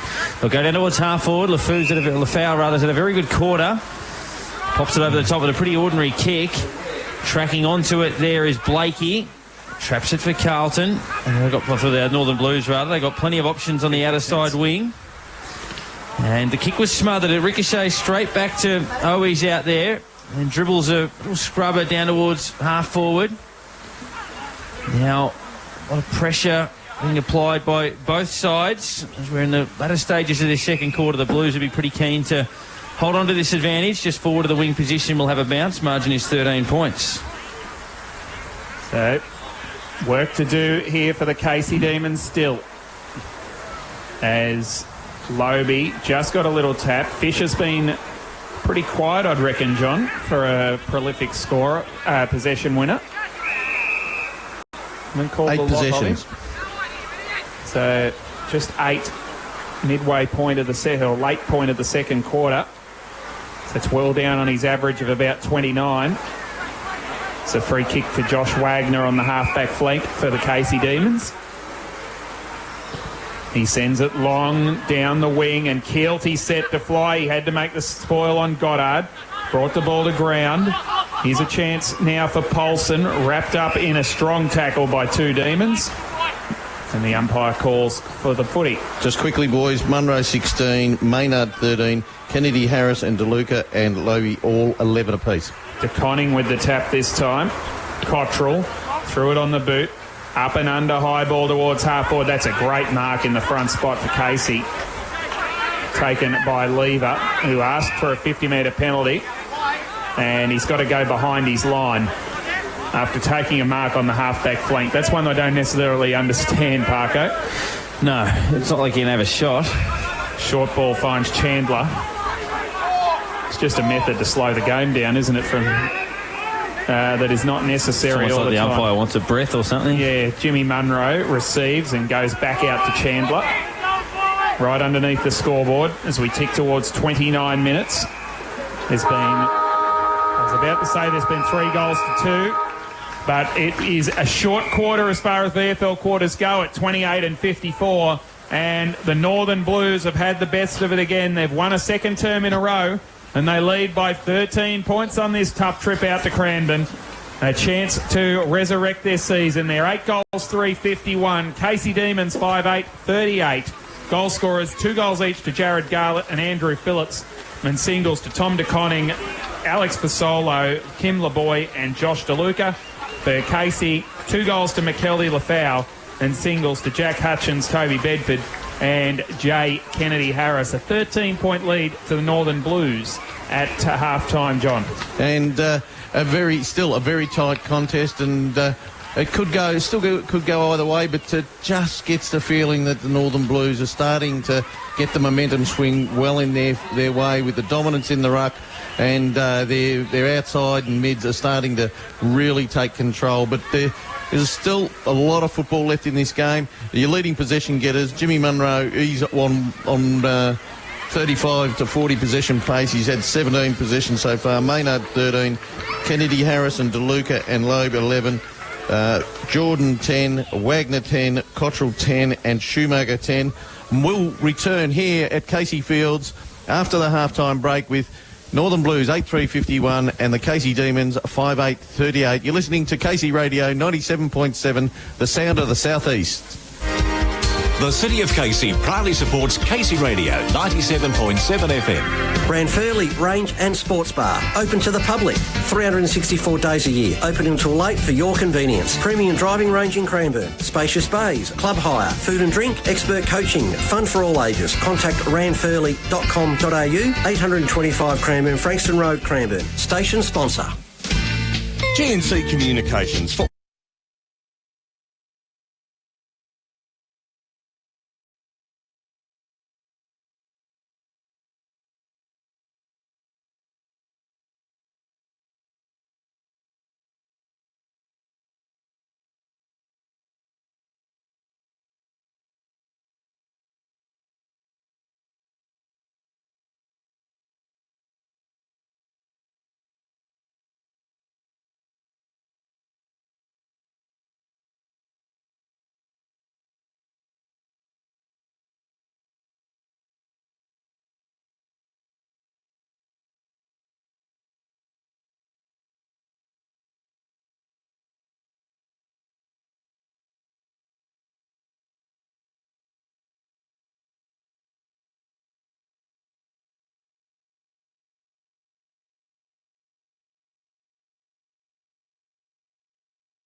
What's your overall view on that? Oh, look, I think Brendan Bolton, he did his best job as what he could possibly give to the Carlton Football Club.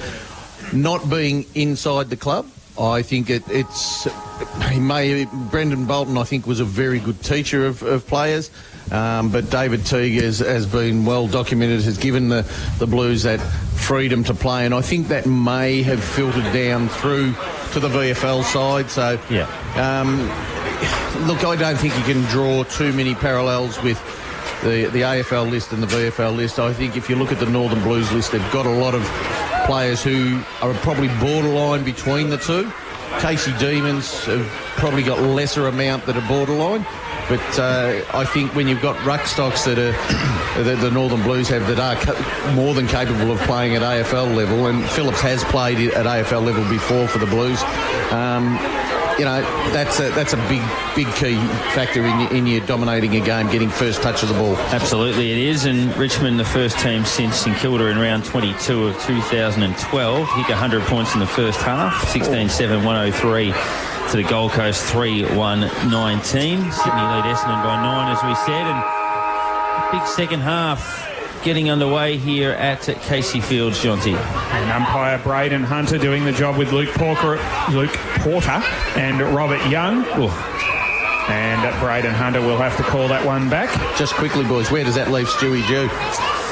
It's interesting because they've been pretty brave but not winning games, but they've become less competitive as the season's gone on. I've got no problem with him. I reckon he's basically starting from scratch. He's got at least another 2 years before it gets to Bolton's level. It's a pretty young and raw list, that's for sure.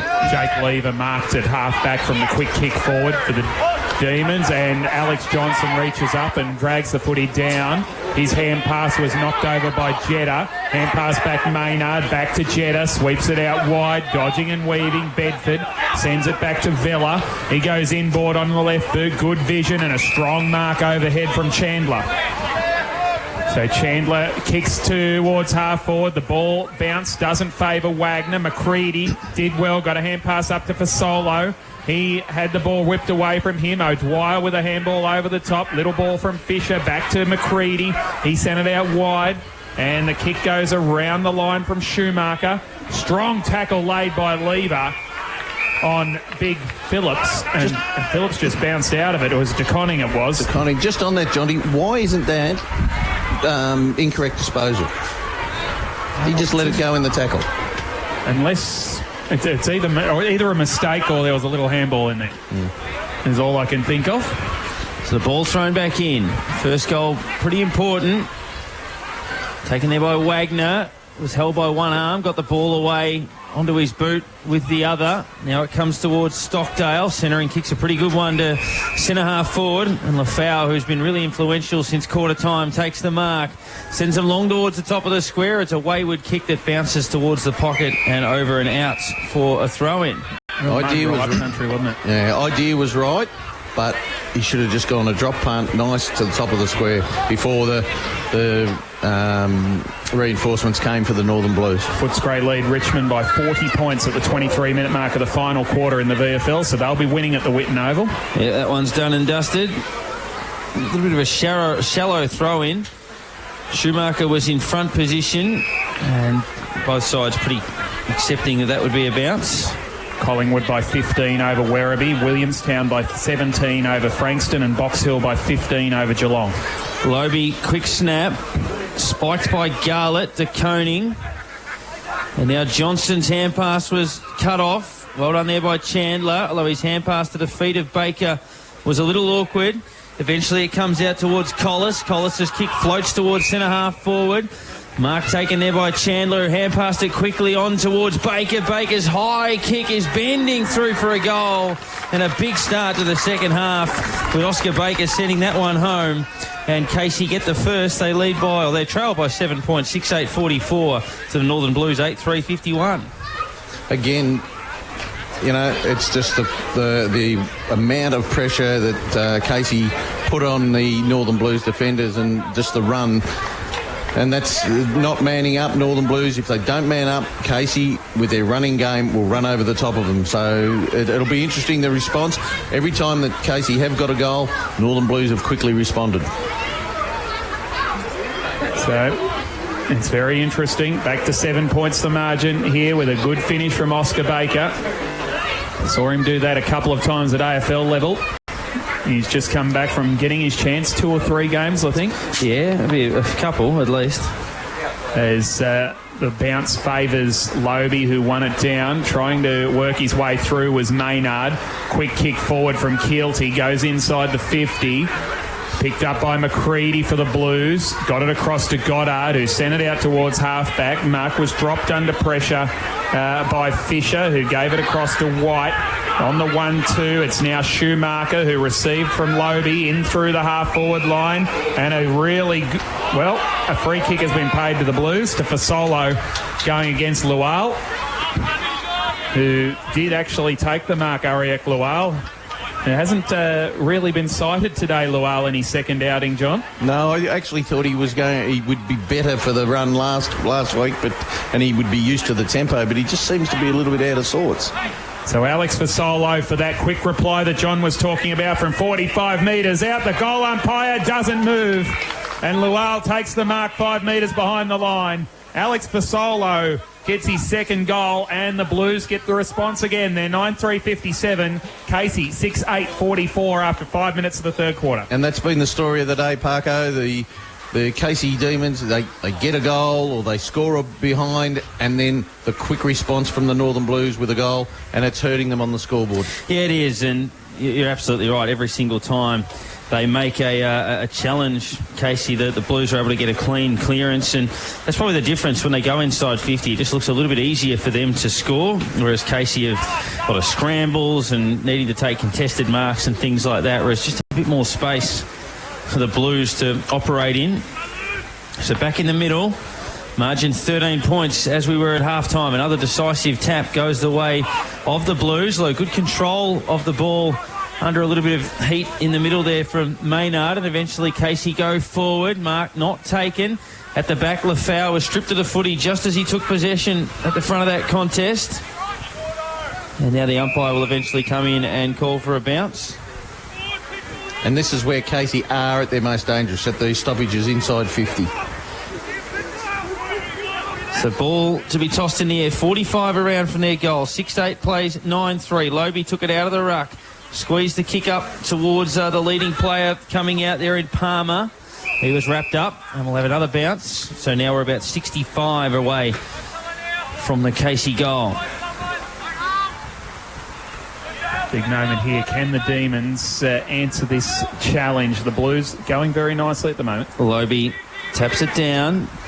Taken out by DeLuca. Quick kick. Mark Spilt should have been taken. Lual at the fall. Tried to tidy up the work of his teammate there. Hand pass through to Chandler. Chandler took on a couple of tacklers. Should be gone. And the umpire gives the benefit of the doubt. I reckon he was a little bit fortunate there. He broke through a couple and then was nabbed the third time and got away with it. So, important period of play as Lobie won the tap, but they had hold of him. He gets a free kick. Advantage quickly taken by Johnson, who goes towards half forward. Kerr's wrapped up as soon as he picked up the footy. And we'll get a ball up 55 metres out from the Northern Blues goal. As Lobie took the ball, Keelty took him. Saddle is on. And another ball up will result. Sean McKernan has kicked a goal for Essendon. The margin back to 3 points there at the MCG. Swans leading. 7-8-50 plays 7-5-47. Lobie with another tap, trying to go through was Munro. He bounced off one and then laid a strong tackle on the second. Velasaris gets around one and kicks inside 50. Good judge mark by Collis, who will steady and bring it to the outer side and put it in the hands of Baker. Goes short to McDonald. Finding it hard not to say Sam Frost watching Oscar McDonald in the number 17. McDonald went short and gave it to Bedford. He chips over the top, and a hard lead from Bradkey, who's looking He doesn't get a lot of the ball, but he's looking more and more assured every week, isn't he, Austin Bradkey? He's getting more comfortable with his surroundings and the tempo of the game. His kick this time was marked by Goddard, who goes with the switch. Bringing it out of defence, there is Lobe, who brought it up towards halfback Lual. Did well, got the hand pass back to Keelty, flicked it over the top to Chandler. Spearing ball into the pocket is lovely. And the mark taken by Kennedy Harris, hard up against the boundary line. The athletic centre pocket of Casey Fields. He looked around, he looked for options, he didn't see them. Now he's going to have a look at the goals. If anyone's capable, it's Jay Kennedy Harris. From 35 metres out, hard up against the boundary line. The goal umpire doesn't move. All class from Jay Kennedy Harris. Why would you even look around? Demons 7-8-50, Blues 9-3-57. Second goal for Jay Kennedy Harris, 9 minutes, third quarter. Excellent finish by a player who you would expect to have the class to finish a goal like that. But the one thing I've noticed that Carlton tried then, they went to the switch. Casey haven't tried to do that. The Casey Demons haven't tried to switch a lot today, which I think if they did bring into their game, they would catch the Northern Blues on the hop. The other thing also, John, and you made a relative point, when one side gets a goal and the other one responds like the Northern Blues look, it's important that Casey get the next one, and just puts a little bit of doubt and a few panic setting into the Northern Blues in the game, and will change quite substantially. They've got to kick two in a row now, Casey. Paulson took it from the ruck contest and was tackled straight away. And that is the key. Casey keep asking questions. The Blues keep answering, so something has to give. Three-quarter time at the MCG. Sydney 7-8-50, Essendon 7-5-47. Certainly a much tighter contest than the other one is around the grounds. Paulson again out of the middle, going towards Courage, punched rather dangerously towards the Blues goal. Phillips might have had the legs taken out. Paulson with a third attempt here. De Koning a little slow, just got booted the ball, but it was a drop kick, so holding the ball. I don't agree with that. No, I don't either. He dropped that onto his boot then. Exactly right, John. Spot on. Umpire must have felt that had hit the ground just before he kicked it, which last time I checked the rules hasn't actually outlawed drop kicking, but in any case. That was my thoughts then. Ball goes over the boundary line for a throw-in. I was going to say maybe you ought to go and see his Specsavers in Hyper, where I've been, John, and get his eyes checked out and his proverbial vision. Well, Billy Barrett would have loved that. So the ball thrown back in. It was a free kick to Casey there. Clearance down towards the half-back flank went out of play. Now a good Shepherd put on, which allows Wagner to run. Straighten up onto his left foot, go towards attacking 50, but standing in front position. McCready takes a comfortable mark on the chest. Right on defensive 50. Half-back flank. Thought about going broadcast side. Goes to the other side now and finds Finbar O'Dwyer. What a name, Finbar O'Dwyer. Absolutely. Good name. Irishman out of the Murray Bush Rangers. Wouldn't be too many Finbars running around though. Stockdale chips it short. Finds Jordan, who started the game very well in the first terms. Been continuing to get kicks. Sets it up to about 25. Blues had front position, and it's been a hurried snap out of it, which has gone out of bounds on the full. And the free kick is going to go the way of the Casey Demons. Here could come that extra goal. Gee, Billy's on the ball today. I'll tell you what, he's brought his right glass and his proverbial vision. Wagner, who's a left footer. Bill's gone. A left footer. Sets it up, good kick, and the mark taken about 35-40 metres from goal from Hutchins, who kicked the goal in the first term.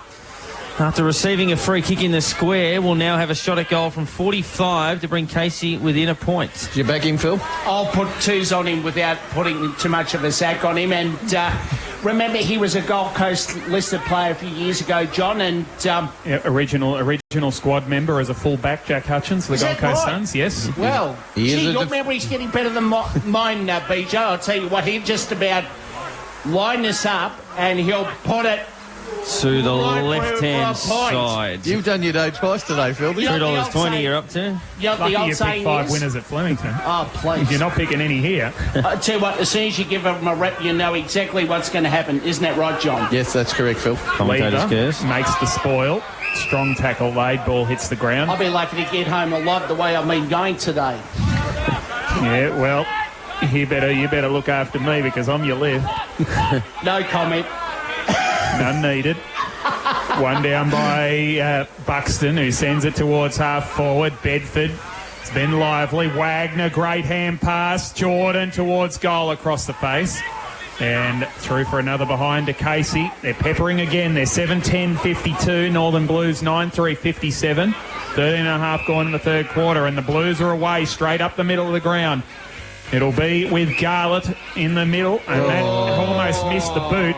And Oscar Baker takes a slips catch in the centre of the ground to create the turnover. Collis receives, kicks towards full forward. Lafau, strong leap, spoiled by Silvani. Back to Lafau, gets around one, palms off the second with the don't argue. Gave it back to Collis from 50. He doesn't have the legs. And the mark is taken by Goddard in the goal square. Had a really solid game, has Goddard. Kicks towards the back pocket. And the target on the way out there was Paulson, who dropped well short, and Wagner, who's been sitting on that half-forward flank, has cut off quite a few balls. Measures another one inside 50 and finds a target. The mark is taken about 25 metres out. Not much of an angle to speak of, and now Casey will have a chance to kick for the lead via the big man, Liam Whale Buxton. Gee, what a hyphenated name. Liam Buxton Wales. Whale Buxton. Whale Buxton, I should say. Commonly known as Two Dads. As in what? Two surnames, two dads, Phil. I thought you were going to say not within £2 or $2 of every cent you get. So I tell you what. Lining up for the lead, and he's pulled it to the right-hand side, and it's been the story of the day for Casey. 7-11 at one end, 9-3 at the other. So 18 scoring shots to 12, and they trail by 4 points, 57-53, with the Blues under a bit of pressure. They lose at their own fault at the moment, the Casey Demons. The Blues keeping the heat on as the kick goes up to the wing. Garlett rose high with the fist. Sent it over the line for a boundary throw-in, guys. Here's a set of numbers for you. Tell me what they mean. 13, 18, 23, 25, 27 and 30. They were the minute marks of Footscray kicking goals in the last quarter against Richmond. And what was the final margin? The final margin is a 58-point victory to Footscray over Richmond. 17-7, 109 to 7-9, 51. 7 goals to 1 in the last quarter they kicked the Dogs. Well, didn't I make a fair point to you last night that I thought they would cover the line, and Footscray, Richmond historically do not play well out there. Boundary throw-in ended up in a ball-up. Keelty won the tap, gave it to Jordan. He sent it long in towards the forward pocket. Holding going on there. This has cleared the pack. Was it touch? It's going all the way to the line. Lafau got a boot on it. Did he? No. Rush behind to the Casey Demons. They go to 7-12-54. Northern Blues 9-3-57. 16 gone, third quarter. And the Blues bring it quickly back into play to Alex Johnson. They're under siege at the moment, the Northern Blues. So Alex Johnson will measure it short. Just trying to work their way out. Goddard. Long. Phillips couldn't take the mark. In fact, he could. He could take the mark. It's like it had just been pried free, but he pulled it down. Goes looking for either Fasolo or Lobe. Fasolo pulled out to go front and centre. Didn't come to him. Then he lays a good tackle after the Stockdale hand pass. Put his teammate under a fair bit of pressure. Hand pass there from Maynard towards the line and over for a throw-in. Around the grounds also, top of the table clash in the Mid-Gippsland Football League between Yallourn North, who are undefeated, and Hill End, who have won 8 in a row. Yallourn North lead that by 3 points. That's your boys, isn't it? My boys, Hill End, trying to be the... They lost to Yallourn North by a point the first time they met them, so they've certainly got the closest. Hopefully they can overrun them in the second half. Taken out of there by Fisher. Fisher's kick is ill-directed. Mark taken on the half-back flank by Oscar McDonald, to be keen to get himself back into the Melbourne team soon. Short to Munro, who's had so much of the footy. Chips into the corridor. Stockdale has had a pretty good quarter. Back to McDonald, who wraps around for the hand pass. Crosses defensive 50. Neat kick. Finds Kennedy Harris on the back edge or the side edge of the square. Well, there was no play on called there, so that has to be 50 metres, isn't it? Looks like the umpire's just come in to reset the mark, so had a little bit each way there. Stockdale, unless he ruled that the Casey player on the mark was impeding the blue, which they do a fair bit of. Draws the man and goes to Kennedy Harris, who goes long inside 50, and we're going to have a bounce 35 around from the Casey goal, who are pressing for the lead, trailing by 3 points. And it's Maynard with 19, Munro 19, Wagner 17, Loeb, Schumacher 16 and Jordan 15. It's a free kick here, in fact, to the Northern Blues. And it's taken by Goddard, who sends it to the outer side. Through the hands of Cottrell it goes. Bedford sees it over the line before Cottrell can pick it up. Tom McCartan with the first goal of the last quarter for Sydney. They lead by 9 points again. Second half underway at Metricon. So, ball back into play. We'll check the other VFL scores at the next stoppage. As Phillips won a tap down. Tripped over was Jordan. Got the hand pass up to Munro. Spearing ball inside 50. Just knocked away from Bradkey. White pile driven. Big tackle there by Lafau. Hand pass up from the Blues. Goes in towards the centre of the ground. Fumbled by Owies. Front and centre was Owies, who backed up and got it back from O'Rourke. Now through the middle of the ground. Here go the Northern Blues for Solo. Little chip over the top. Lual flies. Couldn't get a hand on it, and the mark was taken, basically uncontested, by Tom Freeman, who we haven't seen all day. It was a horrible kick. Fasolo trying to be too cute again. Kennedy Harris marks the Freeman ball. Sends it around the wing to Lafau. How many for Tom Freeman? That'd be nearly his first touch, I would reckon. Might have started on the bench, wasn't he, John? Spent a lot of time on the bench if that's the case. As Lafau goes short and finds Bedford. That's his third. Oh, right. Very quiet day for Tom Freeman, which is unusual. He usually gets up around the 15 to 20 as Bedford created some problems for himself. That was good play by Cottrell, who got hold of him. Loose ball now. Who wants it? Blues trying to get through. Fisher can't do so. Off the ground goes Bedford. Gains about 25 and puts it over the line for a throw-in inside 50. So Casey 7-12, lose 9-3. It's been 2 goals 4-1 straight in this third term thus far. Travelling 20 minutes. Shallow throw in. Phillips had his pocket picked as he tried to take it out of the ruck. A hurried snap goes out of bounds on the full. I think that was coming across there from Chandler, who's been pretty errant in front of the Majors. It was an errant kick, Darren. You've hit the wrong part of the ball, as they say, and just went straight across the face. Goddard's kick's a good one to Fasolo, who marks in the back pocket. So Fasolo looks across, looking for the switch. Not a lot of space out there, so the kick has to be good, and it was.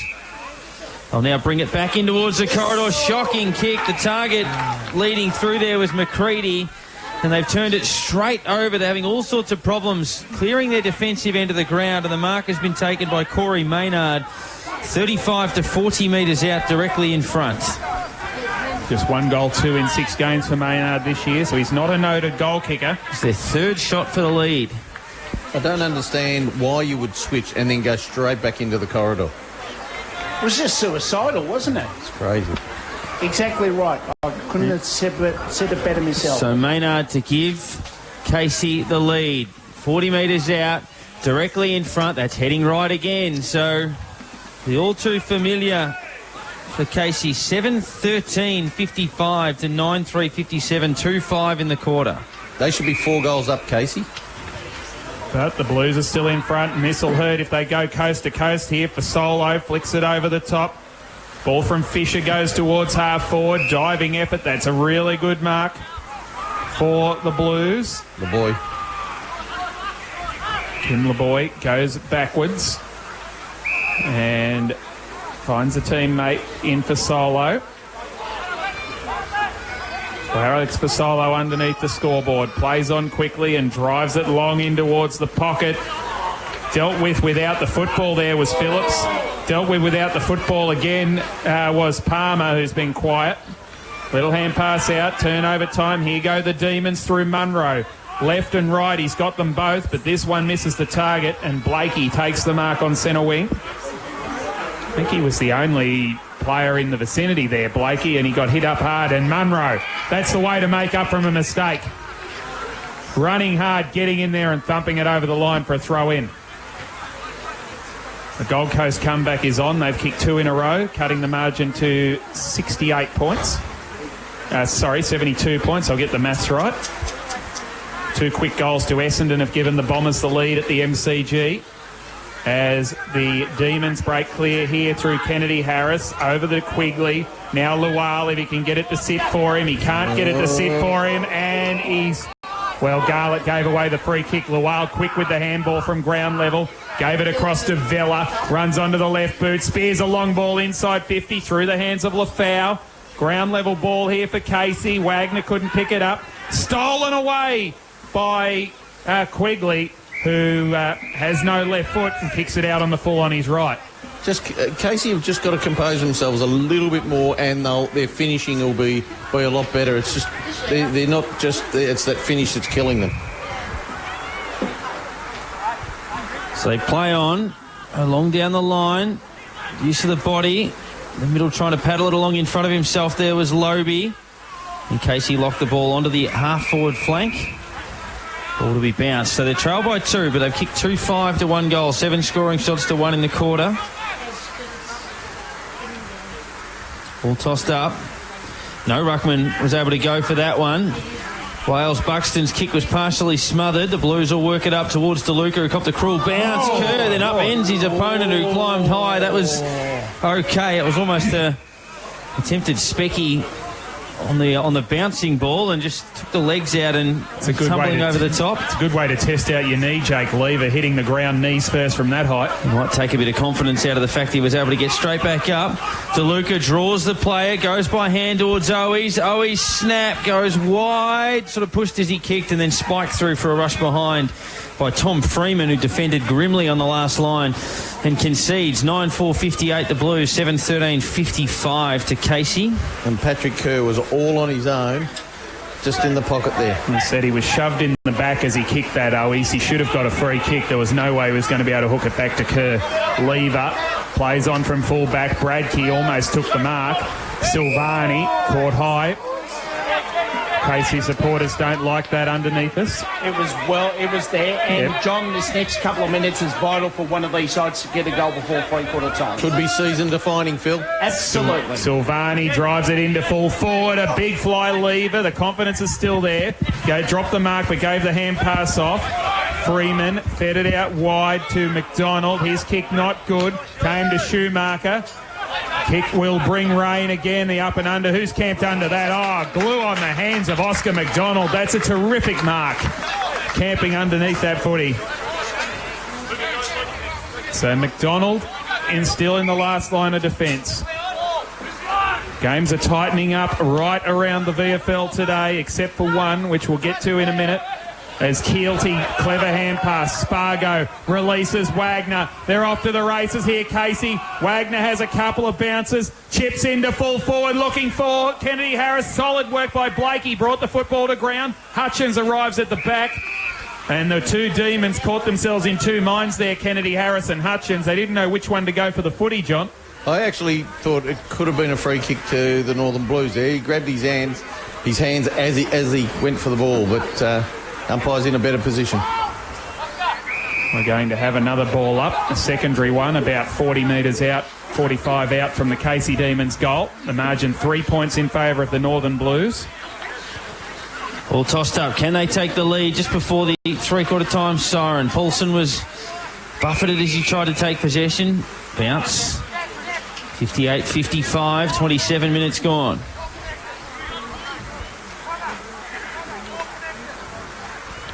Keelty on the tap down, but the squeezing kick went out of there by O'Dwyer.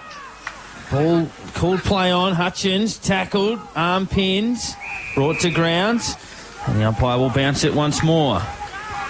Marvio Chol with a goal for Richmond. They lead by 78.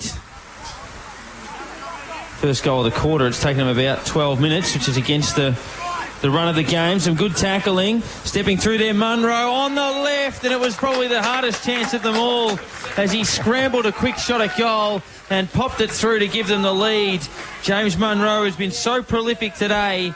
Onto the left from the stoppage from 35, and the Casey Demons lead 8-13-61 to 9-4-58. We liked it too, John Wise. He did, and as Billy just pointed out, that's why it's handy to have a left foot in this game. And Munro has 22 disposals. He's kicked one goal, 12 kicks, 4 marks, 10 handballs, 6 tackles. And We have nicknamed him the barometer because he just gets the Casey Demons up and about, and he really gets the side going. And a great goal, as you call Pago, out of a difficult situation. Had a yarn to him before his 100th game a few weeks ago. He said he hated being pigeonholed in the back pocket and wanted to get into the midfield. Well, he's got into the midfield, and look what he's done. It's been outstanding. As a free kick for high tackle has been picked out here to Jimmy Jordan. And he's going to drive it forward. Jordan kicks it long towards full forward. Keelty at the back, just over his head. No mark taken. Ground level ball. Umpire calls for it. Blues won't want to give up a goal in time. As we said, this is the crucial time when it's in your opponent's forward 50. There's only been 4 goals kicked for the quarter, so it won't be a long one. Bedford, was he pushed? Umpire said no and calls for another ball up. Darcy Parish with a goal for Essendon. They lead by 10 points over Sydney now. 3 quick ones in a row.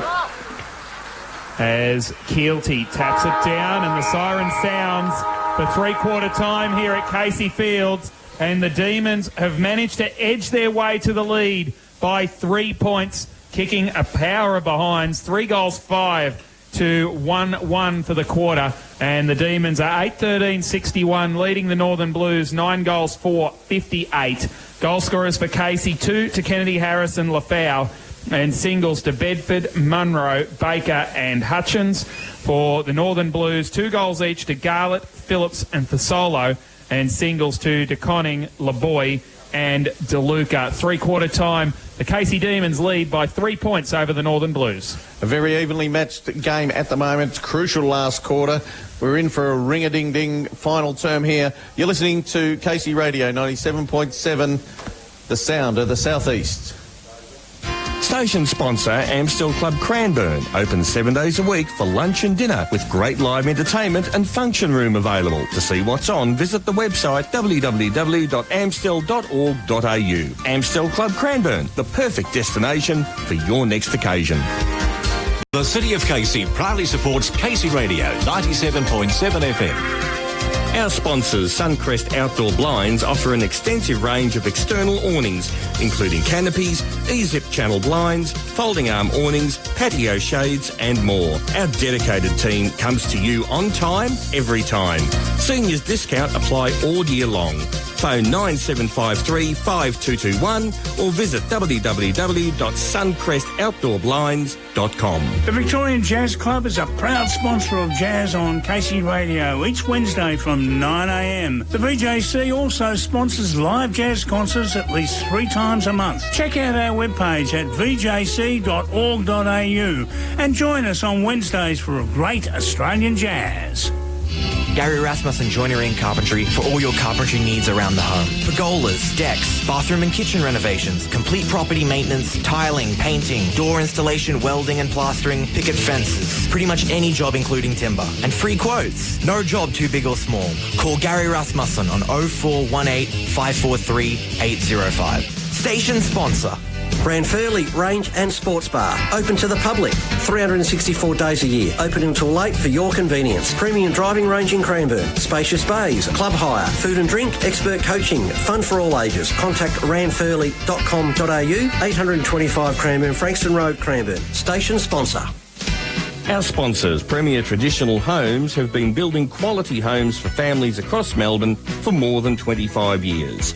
New show home open at 89 Adriatic Circuit in Clyde. Open Saturday to Wednesday, 12 noon to 5 p.m.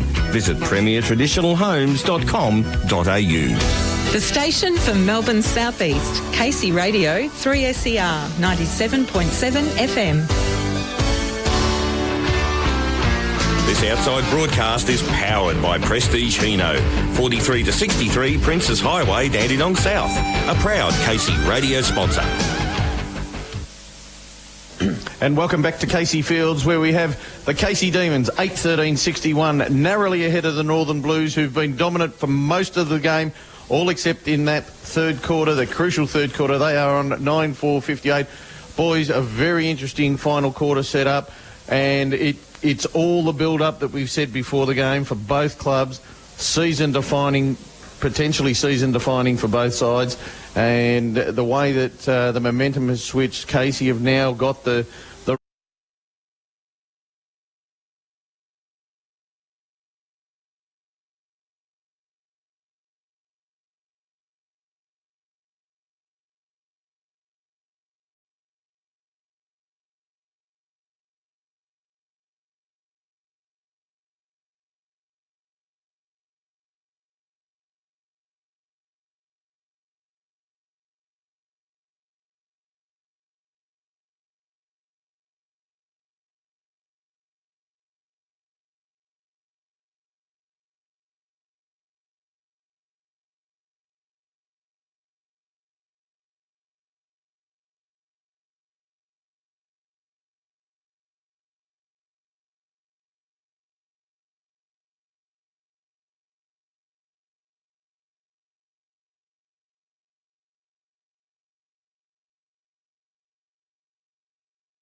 the ones to beat.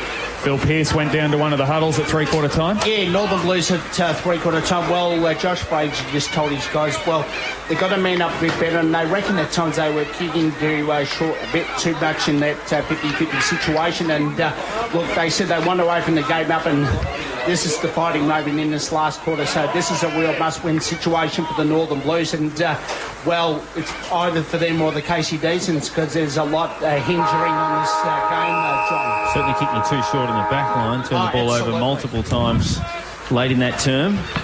So we're underway in the final quarter. 3 points the lead for the Casey Demons. Phillips won another tap. Paulson dispossessed in the tackle. Quick hand pass was up. Maynard loads it up onto the boot, kicks inside 50. Hutchins had it knocked away from him by Goddard. Here's a chance for the Lafau. Goddard got back and got him. And we'll have a ball up as Blakey goes down holding his head. Copped a high one. He'll be okay. He'll shake it off. As Lafau gets a tap for the Demons. Quick kick away from Goddard. Out towards the half-back line. Here's Kennedy Harris. Flicked the hand pass back to Lever. Further afield to Stockdale. Had a fumble and then swept it inboard. Taken there by Collis, who kicks it poorly inside 50 and straight to Schumacher. So Angus Schumacher, last line of defence. Screaming at him to go short into that back pocket. There's Goddard, he obliges. Goddard, risky kick to Phillips. The ruckman had to slide in and mark it on his knees. That was dangerous. It was fraught with danger there, Darren. It was. They're making hard work of this, the Northern Blues. This was their problem in the third term, just some of this lazy kicking out of defence, and that's gone out of bounds on the full towards our broadcast position. So via Kennedy Harris, Casey going to go back inside. And John made a relative point. If you're going to kick 50-50, very short kicks out of the back line, you're asking for trouble. Kennedy Harris to the top of the square. Numbers there with the Blues, but front and centre, squeezing the snap towards goal was Bedford, who gets his second. And the weight of numbers just winning out for Casey, who take their biggest lead of the game, out by 9-13-67. The Northern Blues 9-4-58. Nearly 2 minutes gone in this last term. What do you think of that, Phil?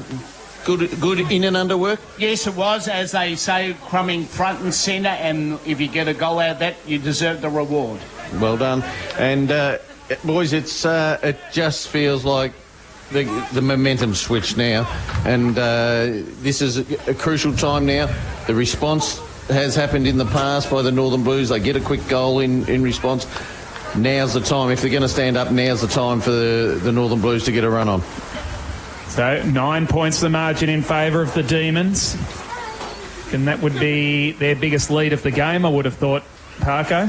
Absolutely. I think they led by 8 points at the start, 1-2-0. And then the Blues took over, didn't they? As Phillips just goes whop and he clears the centre square with that hit out. Lual runs off the half-back, gave the hand pass off. Stockdale chips it around the wing. And the mark is taken out wide by Jordan. Goes further wide to Baker. Just inside the boundary line near the scoreboard here at Casey Fields. Baker onto the right boot. There's that block for the man on the mark. The umpire usually pulls them back. Hutchins! Great mark on forward 50. Flying over the top with Lafau coming in the other direction. And the former skipper has a big opportunity here from long range, looking straight into the sun. It'll be some sort of kick from there, John.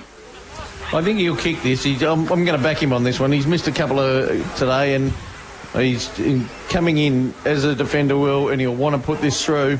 1 goal, 1 he's kicked today. Hutchins from 49 metres out. He has pulled it right to the near side. I'm not having a good day. Everything.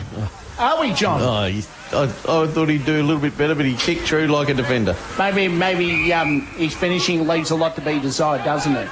It does indeed. Blakey short to Schumacher and now to McCready. So McCready, broadcast side, back pocket. Harrison McCready. Got to get some run going, the Blues. They've been comprehensively outplayed since half-time. Long down the line, it's going to come back as well. Not a lot of voice there, but Lever won the raffle and took the mark. Will Collis did his best to disrupt that. Lever turns, goes long inside 50, or at the back of the pack. Dwyer's kick out of defence. Jumping early there was Garlett. At the fall, a little bit of a fumble there was Valla, who's been collected Very high in that. And he's going to be booked. Yeah, I think it's hurt the shoulder as well. Andrew Phillips it is, who'll be reported here. So the umpire just waiting to come over and inform me. He's got the notebook out of the sock. Corey Maynard and Jake Lever both having a bit to say Well, they better to be Andrew careful. Phillips. Well, You don't want to turn it over, do you? I was about to say that. You stole my thunder again, BJ. I don't think there was anything untoward in it. He was going for the footy. Yeah, and he did catch him on the shoulder. He got up holding his shoulder. It's not as though he got up holding his head. So I think he might be okay, Phillips. Yeah, I think you're right. the immediate reaction of the player was sort of shoulder. I think there was high contact, but it was shoulder first. Well, if it was a shoulder, how could he be reported for that? I mean, that is absolutely... If it starts with the shoulder and then rolls up, then it still looks all right for you at the tribunal because the initial contact was with the shoulder. Long inside 50.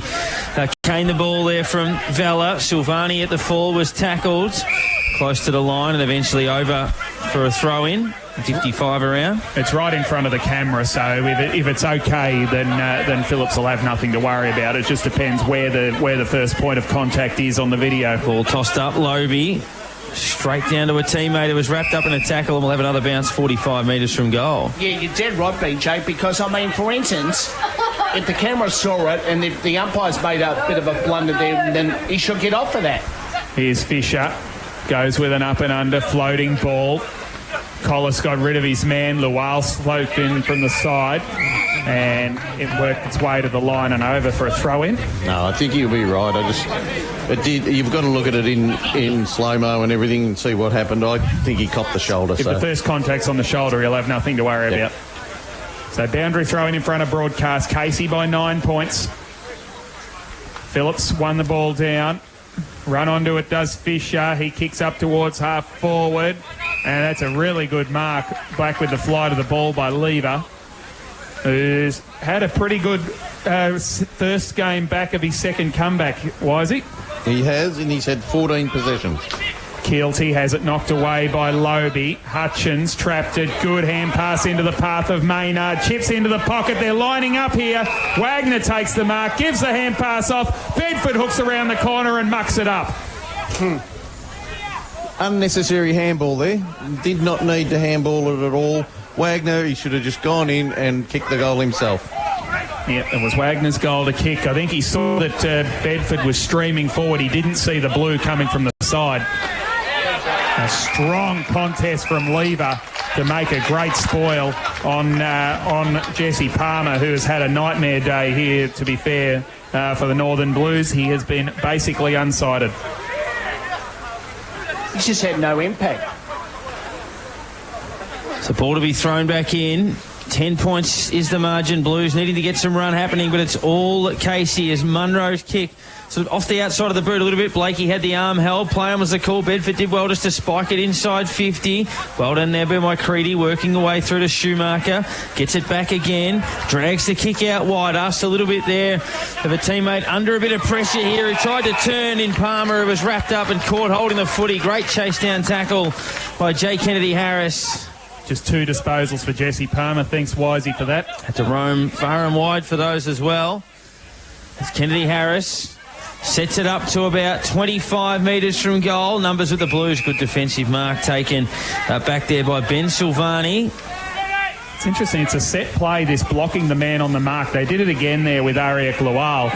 And as long as they don't always get away with it, some umpires are on it and pick it up all the time. Yeah, exactly. Other umpires let them go, and it's only been pulled up once all day as Kim LeBoy gets grabbed without the football on the outer wing and will get a free kick. I don't like it. It's no different to the exclusion zone.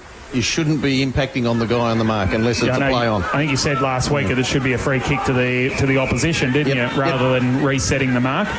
And this is going to be 50-metre penalty number 4 to the Northern Blues, and Matt Lobie this time will get a shot at a goal that the Blues so desperately need. Well, this is a critical point at the time. Get the goal here and they're still in the contest, or as if they miss it, then Casey take it coast to coast. It's all over Red Rover. Matthew Lobie can cut the margin to 4 points at the 9-minute mark of the final quarter.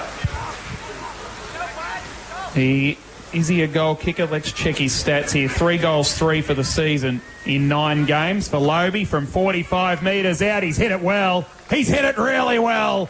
Lobie kicks the goal, and the Northern Blues are back within a kick again. They're 10-4-64. Casey Demons 9-14-68. 9.5 minutes gone in the final quarter. That's hurt Casey. If they go ahead today, boys, and lose this, there's 4 reasons why or 5 reasons I'll give you, but 4 50-metre penalties, ill-disciplined footy, doesn't matter which way you dress it up, and bad kicking. It's been 4 goals and it or 3 costs goals you a one game quarter. as well, doesn't it? Yes, of course. You can't go away giving 50-metre penalties when the game's so close. And particularly when the game is up for grabs and it's a 50-50 situation, boys. That's Absolutely, and the conversion in front of goal, the other key factor. The Northern Blues have nailed their set shots and any half chance they've had. Amazing. You look at wasted opportunities. It's cost Sydney the game. Essendon have won by 10 points, 11-10-76 to the Swans, 9-12-66. Lobie wins the tap and forward go the Blues, but only momentarily. Nice work there by Schumacher, who was pushed into the football but kept it in front of himself. Bedford took on a couple of tacklers and he's gone holding it. So free kick to the Blues in midfield. Josh DeLuca moved it on quickly to Schumacher. Long ball on the left. Chance for the fly at the back. Phillips just tapped it, tried to get it to himself. It was only big men at the full though, so it didn't quite work out for them. Close to the boundary line in the pocket. Kept alive. Garlett. Hurried snap towards goal. Isn't going to come back enough. And one behind only. Always look narrow. 10-5-65 to 9-14-68. 11 gone in this final term. Margin is 3 points. He's one that started brilliantly, Garlett, but he's really gone out of the game, hasn't he, Wisey? Yeah, I think they've matched up a little bit better on him, and ever since the first couple of goals he kicked in that first quarter, they've shut him out. Lever brings the ball back into play. Hutchins couldn't take the mark. Strong tackle laid by Blakey. Umpire calls for it. 3-quarter time at Metricon. Richmond 19-9-123 leading Gold Coast 7-2-44 by 79 points. As Lobie won another tap. Breaking away from the contest, Jordan sends the kick up to half forward. Bradkey swings around onto the right boot, goes with an up and under. Lafau's one out here with McCready. McCready wins hands down and takes a really good mark. Inside defensive 50, brings it back out wide, looking for Fasolo. Strong attack on the ball and a good mark in front of Spargo. He went short to Paulson, plays on quickly. Goes long towards the half-forward line to Conning. Couldn't take the mark. Out the back. Owies has a shot at goal. Just hangs it out to the right. Through for one behind. Now's not the time you want to waste the shots. He could have composed himself a little bit better there. Blues 10-6-66. Demons 9-14-68. 12 gone final quarter. And the ball's with McDonald on the half-back flank for the Ds. As Casey quickly brought it back into play, but now McDonald just puts the handbrake on. And we'll just settle things down. Is it a mini momentum shift? McDonald down the line at the fall. Good work there by Bedford, who's had a nice last quarter. Worked up towards attacking 50. They'll bounce a few metres in front of Keelty, and they couldn't quite get the hand pass over the top to him. Ball to be thrown in where the 50 intersects the boundary outside. 9-14-68 playing 10-6-66. Very interesting again, that shepherding off the mark. It was on again. Lobie at the back having an influential last quarter.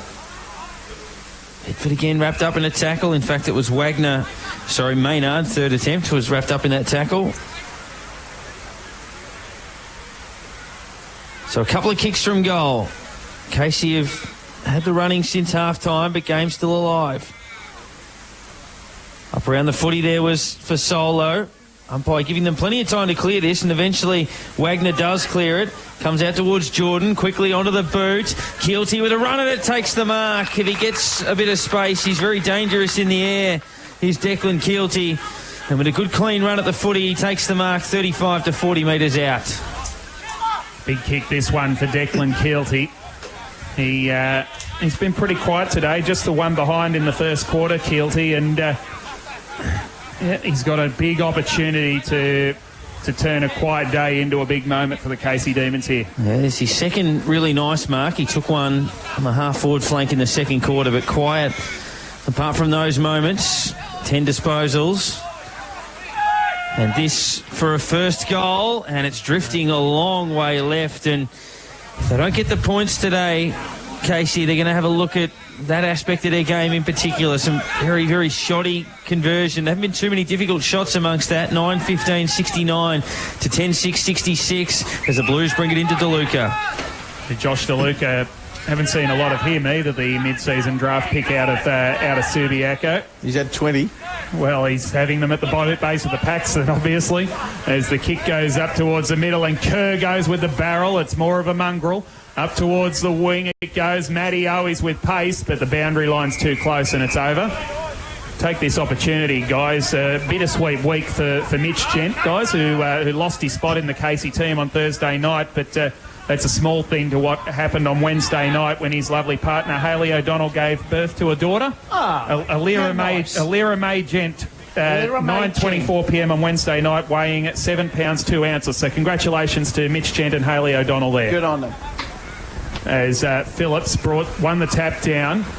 Here's an opportunity for the D's to come clear. McDonald's kick up towards the wing. Cottrell couldn't take the mark. Ball slapped in front of him by Bedford, who's been lively. Here's a chance now. He kept going, Bedford, and he wrapped up Schumacher in a great tackle. Cottrell still going. Kennedy Harris caught over the football. Fisher tries to work his way through, or Paulson can't do so. The umpire calls for a ball up. Yeah, so becomes a father on Wednesday night, gets dropped on Thursday night. The joys of fatherhood. Exactly. He probably couldn't go to training on Tuesday, so he misses out. Quick snap smothered from that stoppage, so boundary throw in. As it was, the prolific Munro had his kick impeded. 17th minute of this final term, anyone's game. Since half-time, Casey have kicked 4 goals 7 to 2 goals 3. Plus 1 out in the full, so it's been 12 shots at goal to 5. The tap taken by DeLuca, gave the hand pass towards Phillips, off towards Blakey, just missing White there, and then charging through on that occasion was Quigley, long towards goal and offline once again to the right-hand side. That one was a tougher shot on the run, but certainly had a good look at them. Could prove costly though, Parker. 9-16-70, plays 10-6-66. So Schumacher to bring it out of defence. We've still got the close one, but only just. As the Demons try to turn it over here. Here is Lual. He kicks inside 50. Diving effort. Chandler takes a good mark at his bootlaces. He's got the chance to turn this into not the close one, and we'll tell you why in a minute. Because one team has gone ballistic elsewhere around the grounds and turned a 5-goal deficit into a 1-point lead right now. Oh, gosh. And that is Geelong, who has charged back against Box Hill, 11-7-73 to 11-6-72. Goodness me. 5 goals down at one stage. They were in the third quarter. Goodness me, what a comeback. Cade Chandler, meanwhile, is lining up for goal from 45 metres out to make it a 10-point game for the Casey Demons. He's kicked. I've got him for 2 behinds. Parko's got him for 3, and now it's either 3 or 4. I think you're right. I think it's 3. 3 behinds for Cade Chandler. And another wasted chance. 9-17-71 Casey. Northern Blues 10-6-66 as Schumacher goes straight up the middle. Straight up the middle indeed. No mark taken. Chance trying to flash through there from Palmer, who's been very quiet. Jordan, hand pass back was knocked down. Kilty goes back to Jordan. Jordan was caught high. Umpire didn't see that from his view. He got the nod from... He did see it. I think he got the nod from his colleague further afield. And that's a bit of an issue there for Jordan with that knee. Looks like he's going to pick himself up slowly. And he's keen to take the kick, so... Just a jarring, yeah, maybe, hopefully. Perhaps. Hopefully that's all it is. Doesn't seem too alarmed by it. He'll go short to Stockdale, who takes the mark. He'll go over the top. Just showed a bit of it there, and Baker was able to take the mark, just closed it down. He's straight off the ground now. Baker into the pocket, good kick, and the mark is taken on the lead here by Wale Buxton. And it's death by 1,000 cuts at the moment as margin is 5 points. Any score would mean that the Blues would need 2 kicks to win. So could either be 6 or 11 points the margin after this kick. I reckon I'll back him on this one. I'm going to put about 50 cents on him. I reckon he'll put it straight. Up in the ante from 20 cents to 50, so very confident. Last of the big punters, Phil Pearce. Oh, look out. Mr. Sitter in the third, and that one is just sneaking through for a point, so the margin is an even one goal. 9-18, 72 to 10-6, 66. Keep They going. just can't finish them off. 19 and a half minutes gone. Keep going at 20 cents and 50 cents a time. Phil, you'll owe me a beer by the end of the game. Schumacher takes the mark from the kick in. He goes long up the wing. This should nearly be picked off by Keelty, but the Blues manage to get the ball to ground. LeBoy flicks it forward. Good hand pass through from Stockdale. Maynard chips it towards the 50, but only as far as Blakey. Blakey goes out wide, running onto the ball and getting a little bit of a nudge in the back was Finbar O'Dwyer. Turnover to Freeman, who kicks a beautiful ball inside 50, and Buxton has it again. So Liam Buxton is a little bit further out this time. He'll have to kick from pretty much right on the paint of 50. But on the outer side of the ground, the railway line pocket here at Casey Fields, kicking to the Berwick Cranbourne Road end of the ground. You back him, Phil? I'm not going to put a wager on this one. Yeah, After my big mouth I gave the other bloke last time in, or as if he gets it, I'm in trouble. I'll give you a chance to win your 50 cents back here, Phil. All right. Well, the bet's off because he's passed it sideways, used up his 20 seconds. Now, that's where I think it should be a free kick. I don't know about free kick, but potentially play on as Spargo goes back inboard, and we're back at the same spot again with Tom Freeman.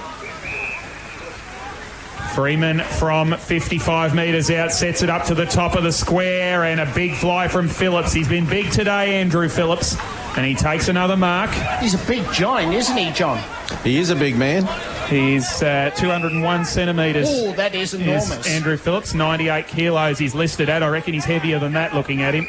Goddard received from Phillips and kicked it back to Blakey in the goal square, who played on quickly. This is dangerous. This is poor. And the mark is taken by Wagner, 48 metres out, in exactly the same spot as Buxton was a minute or so ago. And, well, let's see what he does this time, because this is definitely not outside his range, Josh Wagner. Now, my view is he's told the umpire, I'm having a shot. He then passes across, reverse it, it's a free kick. You've said you're going. You can't just use it to milk the clock. We've got to stop this slowing down the game. I don't mind the theory. My thoughts would be just call play on to the bloke he's kicked it to. You've used your 30 seconds. I don't mind that either. Long ball from Wagner from 48 metres out, right to the line. Touched right on the line by Andrew Phillips. And Lobie was there as well. It might have been Lobie who got the fist on it in the end. They do look pretty similar, the two big boys. And it's another behind, but a 7-point margin for the Casey Demons. 9-19, 73 to 10-6, 66. So the 22-minute mark, the Blues need 2 kicks now. Schumacher up the ground, dreadful kick on the way out of defence. Tired legs, comes back through to Whale Buxton again. Hand pass over the top, sold his teammate a hot one, but then Baker was tackled. He cleverly knocked the ball on there, knowing that the tackle of Schumacher had his head down and pinned him when he didn't have possession of the ball, and it's a free kick to the Demons. So Oscar Baker has had a bit of a taste of it at AFL level. I want him to grow back the flying tomato. He looks a lot better with it, I reckon. I agree. The big red mop he had last year. So the Blues look out on their feet. They're running out of time, but they're still alive if they can get the footy back. It's 23 minutes in. 7 points is the deficit. Tough kick for Baker. Probably the hardest shot they've had so far today. It's a nice looking kick, just drifting away to the right. Won't quite have the carry. Off hands, goal in the square. It's Whale Buxton that's kicked it. That's the ball game. And they all drew towards the footy, left one man on the ground, Liam Whale Buxton, who's had a lot of it in this last term, and you sense that might just about seal the deal. 10-19, 79 to Casey. The Northern Blues 10-6, 66, 23 and a half gone last term. Very interesting, boys. It's just they've had all the momentum. As Parko called, the Northern Blues look very heavy in the legs. Just some of the stats at the moment. Schumacher, 27 disposals. Maynard and Munro, 24. Jordan, 23. Wagner, 22. DeLuca, 21. Kennedy Harris, 20. And it just shows that You know, if you're there and you run the game out and then you're at the fall of the ball and grab your opportunities, you're going to get the rewards, and that's what Casey have done. It's just weight of numbers in the end, hasn't it been, for the D's, as the ball is hacked off the ground by Fasolo. Up towards half forward it goes. Camped over top of the football for the Demons, I think, was Collis. And also there was LeBoy. The umpire will ball it up on the half-forward flank for the Northern Blues. One down by Lobie. Little hand pass through was good. Taken forward by the Blues. That was from O'Rourke up towards the pocket. And the mark has been taken for the Northern Blues. And that is Jesse Palmer, who's had a very, very quiet day. Wasting no time over his approach. From 45 out straight in front, Jesse Palmer kicks pretty well. After 10-18 so far this year, he kicks a goal with his first opportunity today. And the Blues bring it back to 11-6-72. Casey 10-19-79. 25 minutes gone, final quarter. Jesse Palmer, 3 positions for the day. Not good enough, boys. Look, according to how the quarters have gone, there's probably about 3 minutes left. Still time for the Northern Blues, but they need this next goal and need it quickly. Phil, what's your thoughts? I agree. Thank you. Around the grounds, Geelong 11-9-75 lead, Box Hill 11-6-72, Williamstown 15-11-101, Frankston 7-8-50, and Collingwood 12-8-80, Werribee 10-10-70. Some contest tightening up, that's for sure. 7 points is the margin. Can the Blues, Palmer doing the right thing there and just getting on with it quickly? We have the second bounce. We'll look back. It's an ordinary one in the middle. It takes a couple of seconds off the clock. In the AFL, Gold Coast just holding the line a bit against Richmond. It's still 79 points there, 20-10, 130 to 8-3-51. Lobie with the tap. Immediately the tackle comes in on Sam Fisher, so we'll have a bounce right in the circle. The ball will be thrown up rather in the circle. Can they get some clearance from this? Lobie taps over his head, looking for Fasolo. Ball will come out towards DeLuca, but Jordan got there first to have him back on the ground after a little knee scare a few moments ago. Hand pass eventually works its way out. And out of bounds on the full out in front of the scoreboard there. So the free kick's going to be taken by Mason Blakey. There's definitely time here, guys, for the Northern Blues. Certainly got to go direct. Obviously now that the centre bounce is cleared, the numbers have gone back behind the footy. So don't have to worry about the 6-6-6 for the time being. At the full, DeLuca just managed to squeeze a hand pass out of there. De Koning's kick was smothered. Ball was bombed into the middle of the ground. It's going to take some marking. They weren't able to take it. Silvani just knocked off the line. Open forward line for Casey ahead. They can just charge in towards goal. I think it was Munro who bounces it. Through for a goal. Tackled as he kicked, just squeezed kick away, and it bounced on through, and Casey get their 11th, 11-19-85 to the Blues, 11-6-72. Good work there by Munro. He is a workhorse. I love the way he plays the game. He just goes and goes, and he took the gamble, had the bounce. He obviously thought, I'm not going to make it if I kick it straight away, but he took that extra little step. Again, that was composure from an experienced player. Pop it in the goal square and hope that it runs end on end, which it did, and game is over now. It's Casey at home. Big blow for Port Adelaide ahead of the showdown. Travis Boak is a late withdrawal. Cool.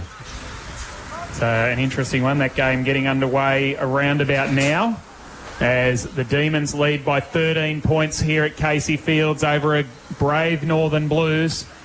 They've managed to stick with most teams this year, the Blues, without being able to get it going, and it's another defeat for them now. That'll be, I think, 3 in a row as the kick goes out wide towards the wing for Casey. Baker runs onto it with pace. He's corralled by McCready, and McCready did a great job. Phil, dive!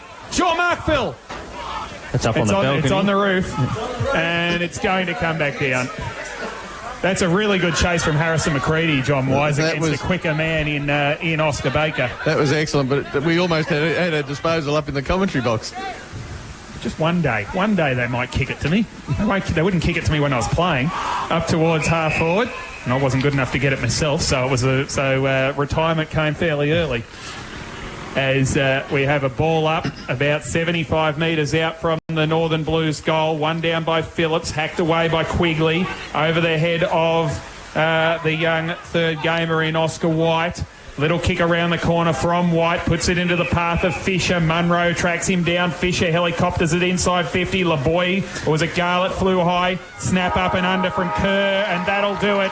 And the Casey Demons have proven too strong, but not without a massive fight. The Demons have won by 13 points, 11-19-85 to the Blues, 11-6-72.